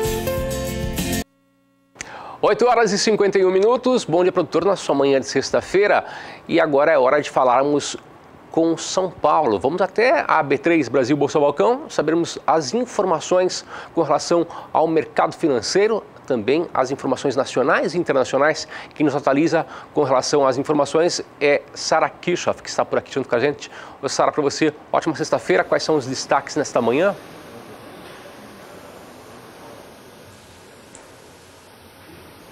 Bom dia, Antônio. Bom dia a todos. Bom, um dos principais destaques da manhã desta sexta-feira é a suspensão do passaporte do ex-presidente Lula, que foi julgado em segunda instância na última quarta-feira e que teve aí seguimento à condenação dele em segunda instância por unanimidade. A votação aconteceu lá em Porto Alegre, na capital do Rio Grande do Sul, e hoje, então, o Ministério Público Federal determinou a suspensão do passaporte do ex-presidente Lula, que viajaria para a Etiópia, e agora, com essa determinação, não poderá mais viajar. Para o juiz da 10ª Vara de Brasília, Ricardo Soares Leite, ele afirma haver, entre aspas, real e iminente probabilidade da prisão do petista por causa dessa suspensão do passaporte de Lula. Esse é um dos grandes destaques de informações na manhã desta sexta-feira. Dito isso, então, eu vou falar um pouquinho do dólar, porque o julgamento do Lula na última quarta-feira, eu vou lá para a quarta-feira, porque ontem a gente não teve operação na Bolsa de Valores de São Paulo, em função dos 464 anos da capital paulista. Ontem, então, não teve nenhuma operação na Bolsa de Valores, mas então quero fazer um resuminho da quarta-feira e para ontem, depois a gente dá seguimento. Na quarta-feira, então, houve o julgamento do Lula, que teve seguimento, então, a condenação dele em segunda instância, pelo caso ainda do triplex do Guarujá, e isso mexeu fortemente com o mercado. Antônio, o dólar teve uma forte queda na quarta-feira, enquanto o índice Bovespa bateu um recorde histórico, um recorde no intraday e também um recorde no número total do principal índice aqui da Bolsa de Valores de São Paulo. Claro que o dólar também ele se movimentava por causa da fraqueza da moeda norte-americana frente a outras moedas ao redor do globo, mas o julgamento do ex-presidente Lula também impactou muito fortemente no mercado do câmbio, especialmente nas ações negociadas aqui na Bolsa de Valores de São Paulo. Isso é porque o mercado entende que com a inegibilidade do ex-presidente Lula nas próximas eleições, ele estando inelegível, o que ainda não está 100% confirmado, mas a unanimidade no julgamento já dá uma direção para que isso talvez aconteça. O mercado vê isso com bons olhos porque quer um candidato que dê seguimento às reformas, quer um candidato reformista que continue fazendo as reformas que a gente tem acompanhado o presidente Temer fazendo aqui no Brasil. Então ele reagiu bem positivamente, os números foram para cima com esse julgamento do Lula na quarta-feira e o dólar na quarta-feira caiu para R$ 3,16. O dólar teve uma forte queda, a gente tem ele aí na tela agora, uma queda de quase 2,5% na última quarta-feira e terminou o dia em R$ 3,16. E ontem não teve movimentação aqui na Bolsa de Valores de São Paulo, mas o mercado ainda funcionou de forma mais fraca e o dólar caiu ainda mais ontem, foi para R$ 3,13. Isso também se deve muito às declarações que estão acontecendo lá durante o evento do Fórum Econômico na Suíça. E o dólar se enfraqueceu ontem, então, frente a outras moedas também, depois que o secretário do Tesouro dos Estados Unidos disse que, na quarta-feira ainda, mas isso se refletiu ontem, disse que um dólar mais fraco é bom para o comércio. E isso, é claro, pressionou a divisa. Já o índice Bovespa na última quarta-feira, quando foram feitas as últimas operações aqui na Bolsa de Valores de São Paulo, como eu falei, bateu um recorde histórico, subiu acima dos 83 mil pontos. 83.680 pontos foi o fechamento do índice Bovespa na quarta-feira, após o julgamento do Lula, com uma alta de 3,72%. Uma surpreendente alta para o índice Bovespa, quando o recorde histórico dele havia ficado em torno dos 81 mil pontos na última semana, então ultrapassou o patamar dos 83 mil pontos com os principais bancos e as ações da Petrobras em alta na última quarta-feira, que são as ações que mais impactam aqui no mercado financeiro, que tiveram uma forte, uma expressiva alta na última quarta-feira, com o mercado reagindo ao julgamento. E da Bolsa Brasileira, dos números aqui no Brasil, vamos para as bolsas internacionais na manhã desta quarta-feira, começando com as bolsas da Ásia, que não operaram com uma direção muito definida na manhã desta quarta-feira. As bolsas na Ásia já fecharam, não tiveram uma definição aí nas nas bolsas lá da Ásia, como a gente acompanha aqui na tela. Uma delas termina em queda, outras duas em alta e uma dentro da estabilidade na manhã dessa segunda-feira. Tóquio cai então 0,16%, enquanto Hong Kong avança mais de 1,5%. Xangai tem uma alta de 0,28% e Bombai opera próximo da estabilidade. Das bolsas da Ásia, já passamos para as bolsas da Europa. Também na manhã desta sexta-feira, Frankfurt tem uma alta de 0,18%. Enquanto Londres avança mais de 0,5%, Paris sobe quase 1%, Madrid está próxima da estabilidade com uma leve alta de 0,06% e Milão sobe 0,15%. Essas são então as primeiras informações de mercado para amanhã desta sexta-feira e daqui a pouquinho eu volto para falar sobre o mercado de laranja e também com o fechamento das principais commodities agrícolas. Antônio, é com você. Obrigado, Sara, pelas informações. Sara Kischoff volta daqui a pouquinho com mais detalhes, com mais informações direto da B3 Brasil Bolsa Balcão, informações em tempo real. E de São Paulo nós vamos até Goiás, onde acontece hoje, às 8h30 da noite, com transmissão pelo canal do Boi, o Leilão Moares Comitiva da União. É um evento muito importante que faz parte da programação do 11º Encontro Nacional de Muladeiros, que segue até domingo. É uma reunião com os principais criadores de muares do Brasil. Quem está por lá acompanhando de perto esse evento é o repórter Gustavo D'Angelo, que fala agora com a gente ao vivo. Gustavo, muito bom dia para você. Como que está o evento aí? Tudo preparado? Bom dia. Bom dia para você também, Antônio. Bom dia a todos que acompanham a nossa programação. Nessa manhã de sexta-feira chuvosa, né, aqui em Porá, a capital nacional dos muladeiros. Olha só, o pessoal preparou a associação, né, dos criadores de muladeiros aqui do Oeste Goiano. Preparou uma programação bastante diversificada para esse 11º Encontro Nacional de Muladeiros. Ontem nós tivemos aí um desfile bastante especial com a participação de cerca de 2.400 animais. O pessoal desfilou pelas ruas aqui da cidade. Ontem à noite também houve o show com o grupo Trio Parada Dura. Também foi bastante especial a noite de ontem. E a gente segue aí porque o evento segue até domingo, né? Hoje em especial com o leilão que acontece a partir das 20h30, com transmissão aqui pelo canal do Boi. É o leilão de Muares Comitiva União. Em oferta, cerca de 40 lotes de animais de muares, né? Então, as melhores matrizes estarão disponíveis nesse mega leilão de muares. O evento terá a participação de cerca de 20 criadores de todo o Brasil, expondo aí e vendendo os animais de grande importância, e tudo isso você confere aqui pelas lentes do canal do Boi. Eu estou aqui com o presidente da festa, né, que é o Corival Vieira, presidente da AMOG, a Associação dos Muladeiros do Oeste Goiano, e eu vou agora conversar com ele um pouco, vai dar mais informações sobre esse grande evento que acontece aqui em Iporá, especialmente o leilão hoje à noite, né? Isso mesmo, Corival. Esse evento realmente muito especial, né? Porque reúne muladeiros de várias partes do país. Bom dia. Bom dia, Gustavo. Eu acho que a importância do leilão é o nome que ele traz, Comitiva da União. Nós estamos conseguindo trazer de novo, certo, os 20 maiores criatórios do Brasil, ofertando animais de alta qualidade, certo? Isso é que é importante. São 40 lotes, né, no total? No total são 40 lotes entre jumentos, jumentas, burros montados, mulas de pista, mulas para cavalgada e animais chucros. Ao total são 40 lotes. Agora, Corival, os muares têm uma certa tradição no Brasil, né? Você, como um grande entendedor, explica pra gente um pouco sobre o muar, a importância dele na lida diária, na pecuária, qual que é a importância realmente?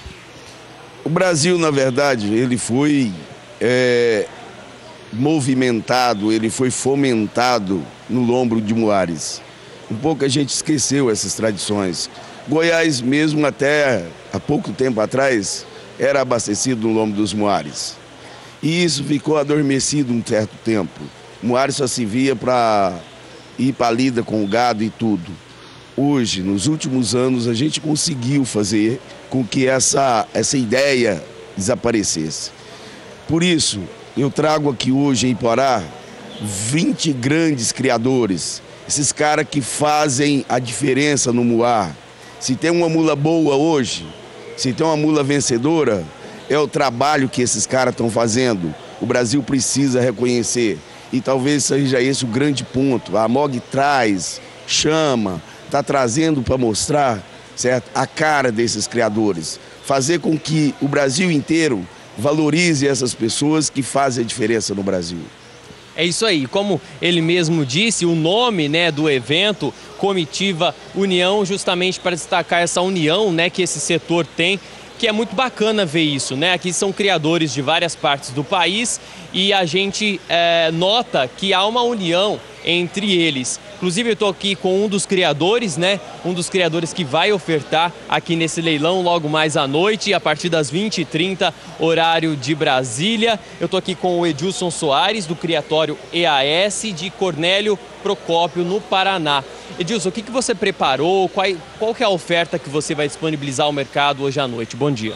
Olha, nós, como todos os outros, né, criadores hoje do nosso grande país, eu trouxe 2 animais que foi, né, uma mula montada e uma mula puxada a cabresto, né. Antes de mais nada, eu queria agradecer a MOG sobre a presidência do Coriolano, né, agradecer ele e dizer que hoje os muladeiros estão sendo grandemente, muito bem recepcionados, né, pela diretoria da MOG, pela competência deles em recepcionar, né, hoje nós que estamos aqui. Agradecer eles grandemente e agradecer a Deus por esse tempo maravilhoso, por essa chuva, né, que não tem dado aqui. Mandar um abraço pro pessoal do norte do Paraná, pessoal do meu criatório lá, o pessoal que ficou lá trabalhando, cuidando dos bichos lá para nós. Mandar um abraço grandemente para eles. E contar com nossos telespectadores que compareçam logo mais aí pelo canal para assistir esse grande evento e lançarem os nossos animais também. Um abraço a todos. Muito obrigado. É isso aí, com certeza, então, você vai ter a oportunidade de conhecer aí o trabalho de vários criatórios, né? São 20, como a gente disse aqui, o pessoal colocando à disposição do mercado seus animais e apresentando para todo o Brasil um pouco do trabalho que é desenvolvido, da seleção. Vou continuar falando um pouco mais aqui com o Corival, nosso presidente, anfitrião da festa. Primeiro, parabenizar, né, você, né, Corival, por essa festa tão bonita aqui. A gente está desde ontem aqui acompanhando, ontem na abertura, onde reuniu todas as comitivas ali. Foi muito bonito aquele momento, porque mostra realmente a união de vocês. E uma coisa especial também esse ano são alguns shows, né, que vocês prepararam para essa edição, né? Ô Gustavo, o evento em si, certo? É feito com a união de muita gente. Talvez esse seja o diferencial do muladeiro. O muladeiro tem a função de agregar, certo? Ele precisa de agregar pessoas que vêm do Brasil inteiro. Você andou, você viu, olha só, de norte a sul, de leste a oeste, você encontra um muladeiro aqui. Esse cara não tem... ele não se importa de andar 1.800, 2.000 quilômetros, trazer sua mula para cá. Hoje a gente começa a questão das pistas. O bicho pega hoje uma manhã chuvosa dessa, mas se Deus quiser vai abrir e aí começam os campeonatos. Tanto de provas funcionais quanto na prova de marcha, certo? O que é de melhor do Brasil está aqui dentro. Tá certo, Corival, obrigado pela sua participação, pelas informações, mais uma vez te parabenizar por essa grande festa. E é isso aí, como o Corival disse, então, a partir das 9 mais ou menos, já vai começar então as provas de marcha e funcionais, né, que está previsto para terminar aí lá pelas 19 horas. O leilão, então, você tem que ficar ligado a partir das 20 horas e 30 minutos, transmissão, é claro, aqui pelo canal do Boi. E à noite tem mais show aqui também, direto do Parque de Exposição Agropecuária de Iporá, a capital nacional dos muladeiros. Antônio, eu volto com você nos estúdios.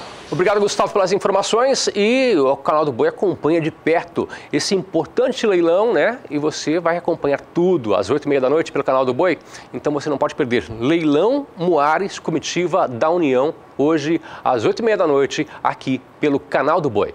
Agora são 9h06, hora de voltarmos até São Paulo, até a B3 Brasil Bolsa Balcão, que a Sara Kirchhoff traz para você um assunto muito importante. É uma doença que é capaz de devastar pomares. É o greening, que é considerado a pior doença para a citricultura brasileira. É isso mesmo, Sara?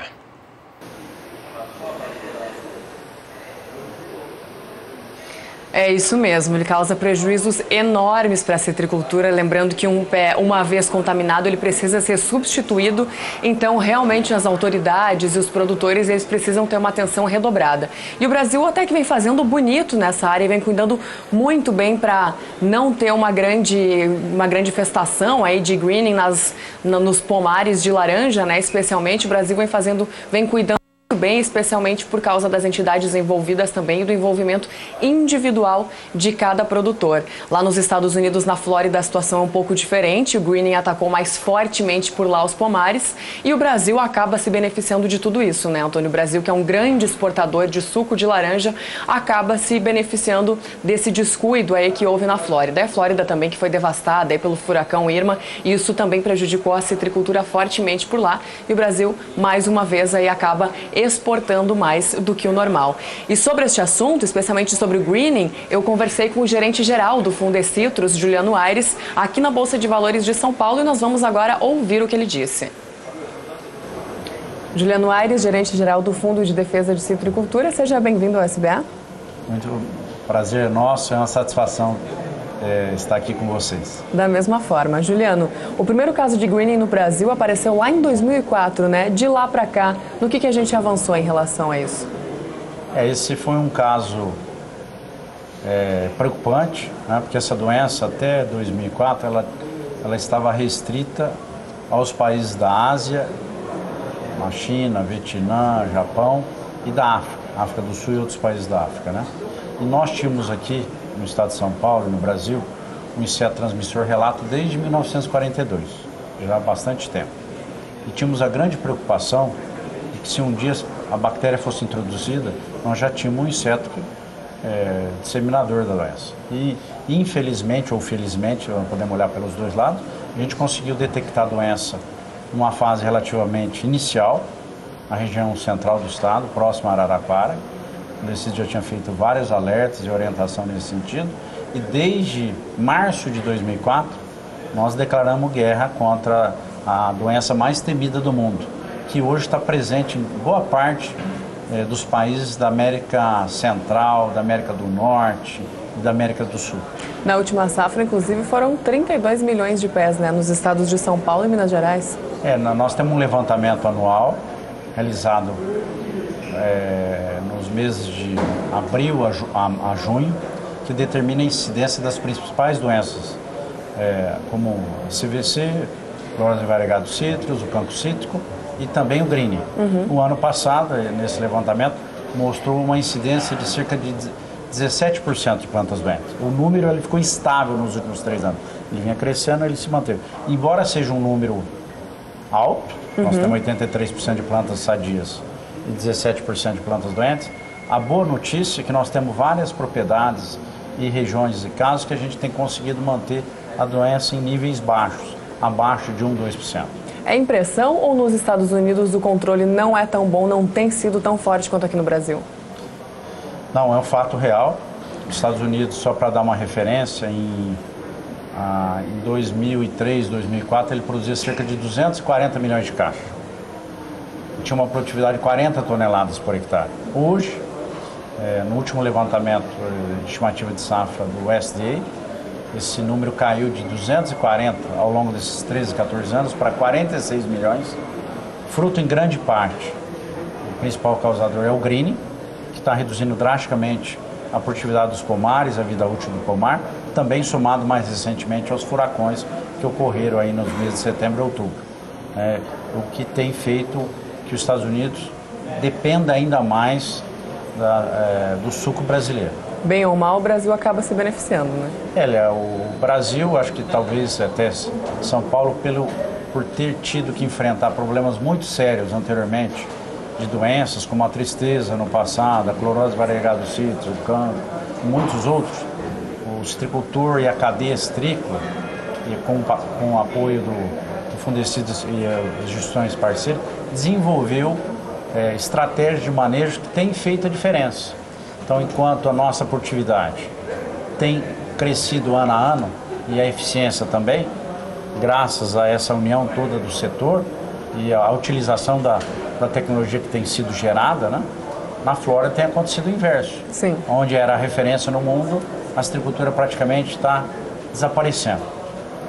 E o Fundecitrus, além dessas técnicas de manejo, né, e tudo isso, também vem atuando fortemente aí com campanhas em relação especialmente ao greening, né? As prefeituras, elas vêm contribuindo também para ajudar na campanha? O governo vem contribuindo, vem ajudando de alguma forma?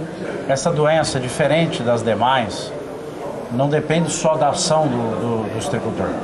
Nós dizemos que tem 10 mandamentos para que se tenha êxito no controle da doença.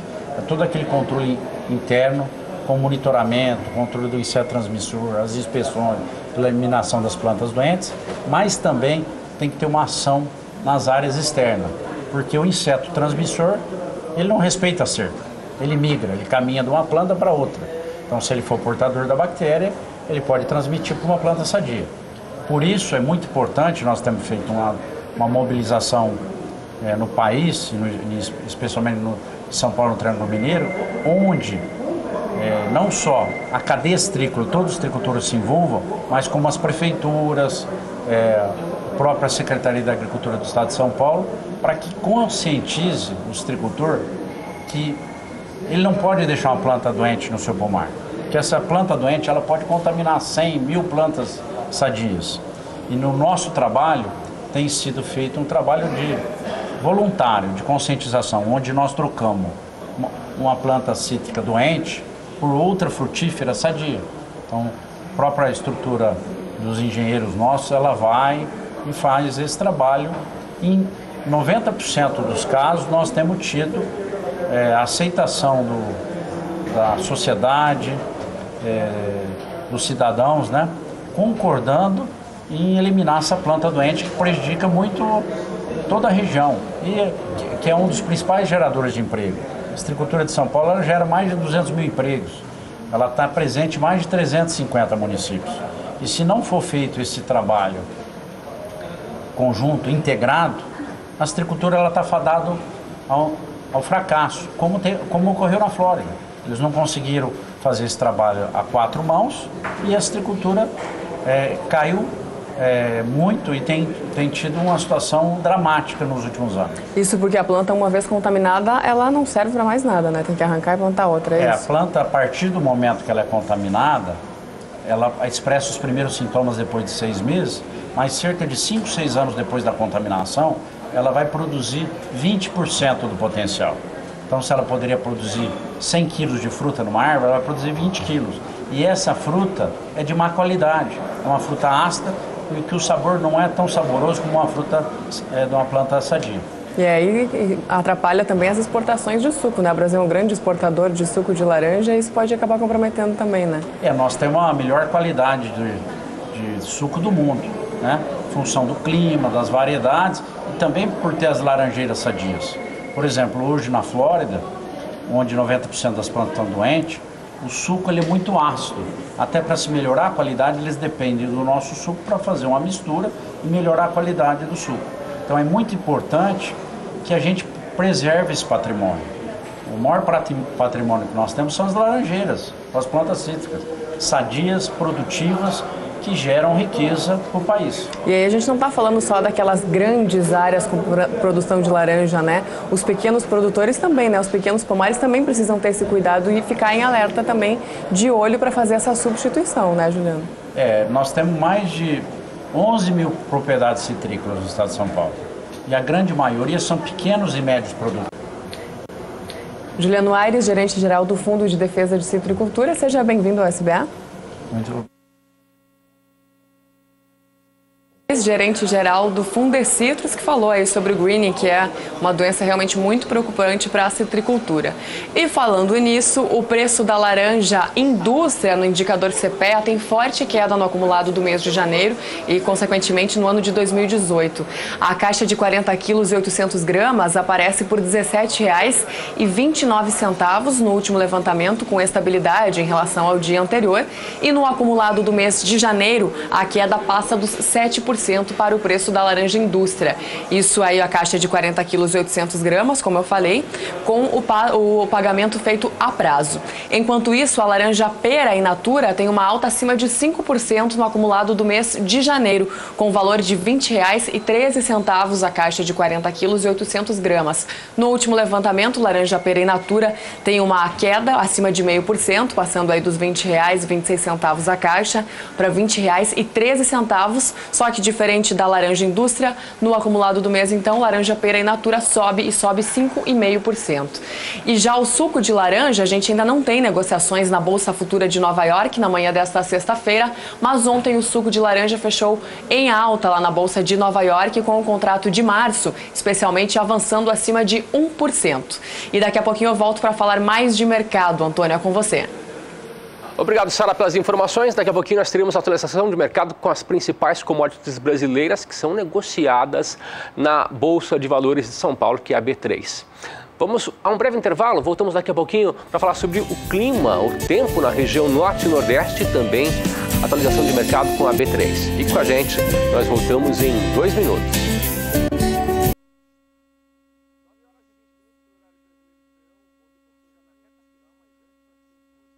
Previsão para as regiões norte e nordeste do país. Por lá existe instabilidade, o que pode beneficiar o solo. Mais detalhes, quem conta pra gente é a Graziela Gonçalves, da Somar Meteorologia. Graziela, como fica a situação do solo e também da previsão do tempo para as regiões norte e nordeste? Os ventos em altitude ainda estão conseguindo espalhar a umidade da Amazônia sobre grande parte dos estados da região norte. Porém, é apenas no estado de Roraima que as chuvas acabaram sendo muito escassas por conta das instabilidades não terem chegado por lá, e é por isso que a umidade do solo por lá ainda segue mais baixa. Nas demais áreas, o solo segue praticamente saturado, e então tivemos um bom desenvolvimento das pastagens, principalmente no estado do Tocantins.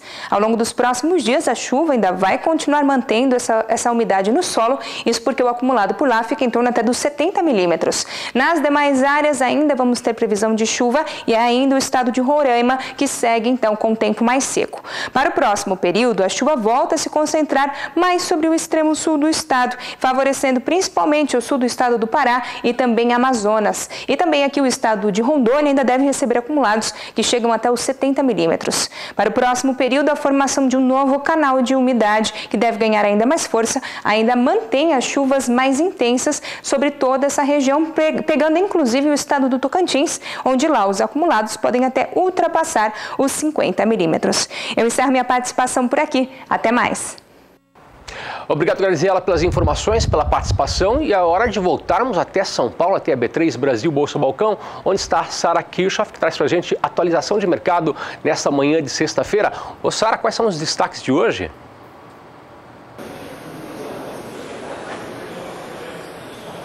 Para começar com a atualização de mercado, então vamos começar com o café no mercado físico brasileiro.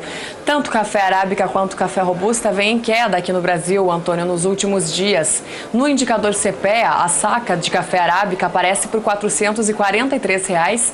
Café arábica, R$ 441,12, que é o último levantamento do CPEA, o Centro de Estudos Avançados em Economia Aplicada. Ontem, apesar do feriado aqui no município de São Paulo, na capital de São Paulo, o CPEA fez o levantamento e o café aí, segue em queda, o café arábica no indicador CPEA, e tem queda acumulada também durante o mês de janeiro. Café robusta também tem queda no levantamento do CPEA.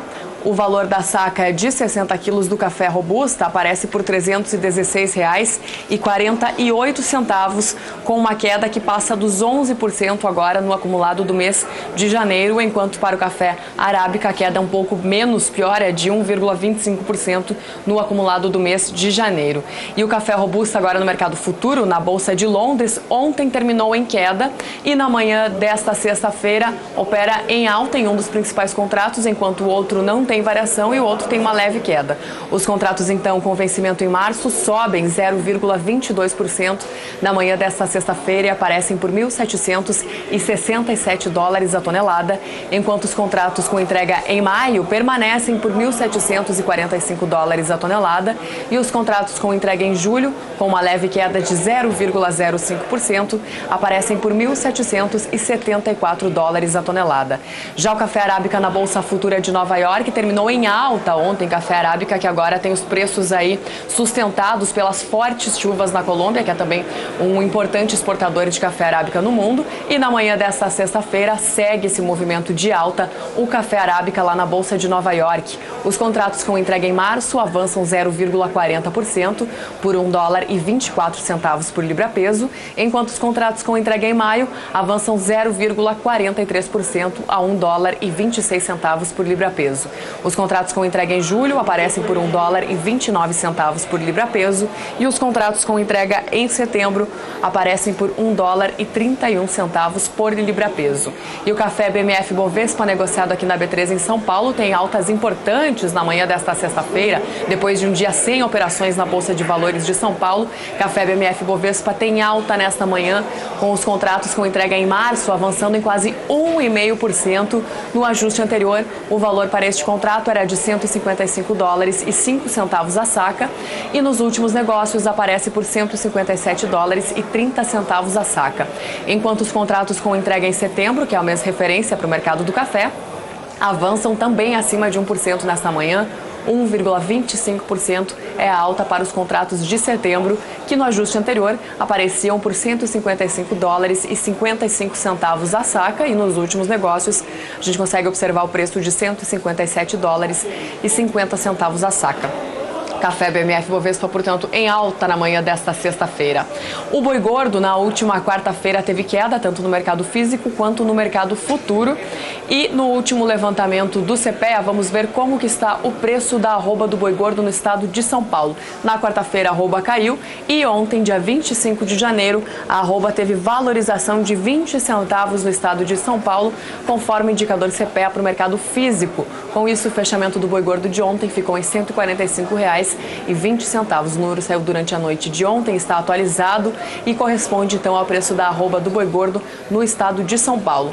E o preço do bezerro também no indicador CPEA teve alta também no último levantamento. O bezerro vem subindo desde pelo menos o dia 19 de janeiro no mercado físico e no último levantamento então aqui para o Brasil aparece por R$ 1.172,25 o preço do bezerro por cabeça aí no estado de Mato Grosso do Sul, com alta, portanto, no levantamento do CPEA para o mercado físico. Já o boi gordo BMF Bovespa, vamos ver como se comporta na manhã desta sexta-feira. Boi gordo vem em queda nesta manhã na Bolsa de Valores de São Paulo, com os contratos com vencimento em janeiro recuando 0,21%. O fechamento do ajuste anterior aparece em R$ 146,10 a arroba e nos últimos negócios R$ 145,80 é o valor da arroba para os contratos entregues em janeiro, que até este momento tem 440 negociações. Já os contratos com entrega em fevereiro têm um recuo acima de 0,5% e o valor da arroba com isso vai caindo. No último levantamento aparecia por R$ 144,95 no ajuste anterior e nos últimos negócios, então, o valor da arroba para o vencimento de fevereiro vem em R$ 144,15. O boi gordo, portanto, vem em queda na manhã desta sexta-feira. Do boi gordo já passamos para o mercado do milho, começando como sempre com o mercado físico, de acordo com o indicador CPEA. No acumulado do mês de janeiro, o milho tem uma queda no indicador CPEA que passa dos 4%, mas no último levantamento, divulgado na noite de ontem, o preço do milho sobe 0,5% no indicador CPEA de R$ 32,19. O preço da saca de 60 quilos passa para R$ 32,35. Os altos estoques seguem pressionando os preços. A Bolsa Futura de Chicago registrou queda ontem para o preço do milho, lá nos Estados Unidos, que também é pressionado pelas vendas realizadas por produtores. O milho subiu bastante na última quarta-feira e ontem, então, os produtores aproveitaram para vender bastante as sacas de milho e hoje, na manhã desta sexta-feira, segue o movimento de alta para o milho na Bolsa de Chicago. O milho, então, que subia na quarta-feira, caiu ontem em Chicago e hoje volta a subir lá na Bolsa Futura de Chicago. Os contratos com entrega em março avançam 0,28% por $3,56 por bushel. Contratos com entrega em março têm alta de 0,13% por $3,64 por bushel. Contratos com entrega em março têm alta de 0,20% por $3,72 por bushel. E os contratos com entrega em setembro sobem 0,13% e aparecem por $3,79 por bushel. E o milho BMF Bovespa, no último pregão aqui da Bolsa de Valores de São Paulo, que aconteceu na quarta-feira antes do feriado, terminou o dia em queda e na manhã desta sexta-feira segue em queda o milho BMF Bovespa. Os contratos com entrega em março têm um recuo de 0,76%, enquanto os contratos com entrega em maio caem também acima de 0,5% e os contratos com entrega em setembro têm uma queda ainda mais acentuada de 1,16% na manhã desta sexta-feira. E a soja, no indicador CPEA, mercado físico, terminou em alta em queda no dia de ontem, uma queda acima de 0,5% no valor da saca, que estava em R$ 67,69, e com essa queda de ontem passou para R$ 67,43 o valor da saca de 60 quilos no estado do Paraná. No acumulado do mês de janeiro, a queda da soja no indicador CPEA já passa dos 2%. E no mercado futuro, a soja ontem terminou próximo da estabilidade, devolvendo os ganhos e também sustentado pelo enfraquecimento do dólar. E na manhã desta sexta-feira, soja tem leves quedas na Bolsa Futura de Chicago, também com um movimento muito parecido com o que foi visto ontem, sem muitas variações. Os contratos com entrega em março têm uma leve queda de 0,05%, contratos com entrega em maio 0,07% de recuo e contratos com entrega em julho recuando 0,04% na manhã desta sexta-feira. Antes de devolver o sinal para Campo Grande, o dólar atualizado neste momento, dólar que veio com fortes quedas frente ao real nos últimos dias, hoje tem mais um movimento de queda e recua 0,19%, aparecendo por R$ 3,13 mais 30 na manhã desta sexta-feira. O dólar que vem chegando aí aos menores patamares que não eram vistos desde outubro do ano passado. O dólar, então, segue recuando na manhã desta sexta-feira. Devolvendo o sinal para Campo Grande, desejando para vocês aí do estúdio, para você aí de casa, um excelente fim de semana. Obrigado, Sara, pelas informações, pela participação. Para você também um ótimo final de semana. Nós voltamos na próxima segunda-feira, às 7h15 da manhã. Perdeu algum conteúdo? Quer rever o programa de hoje? Então acesse daqui a pouquinho o nosso canal no YouTube, youtube.com/canal do Boi. Lá você vai ter esse programa na íntegra à sua disposição. Para você, ótima sexta-feira, bom final de semana. A gente se fala na próxima segunda-feira. Até mais.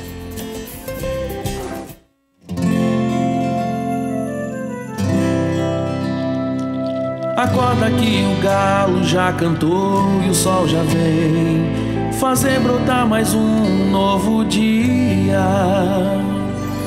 Lenha no fogão, café pra esquentar e a bicharada no quintal.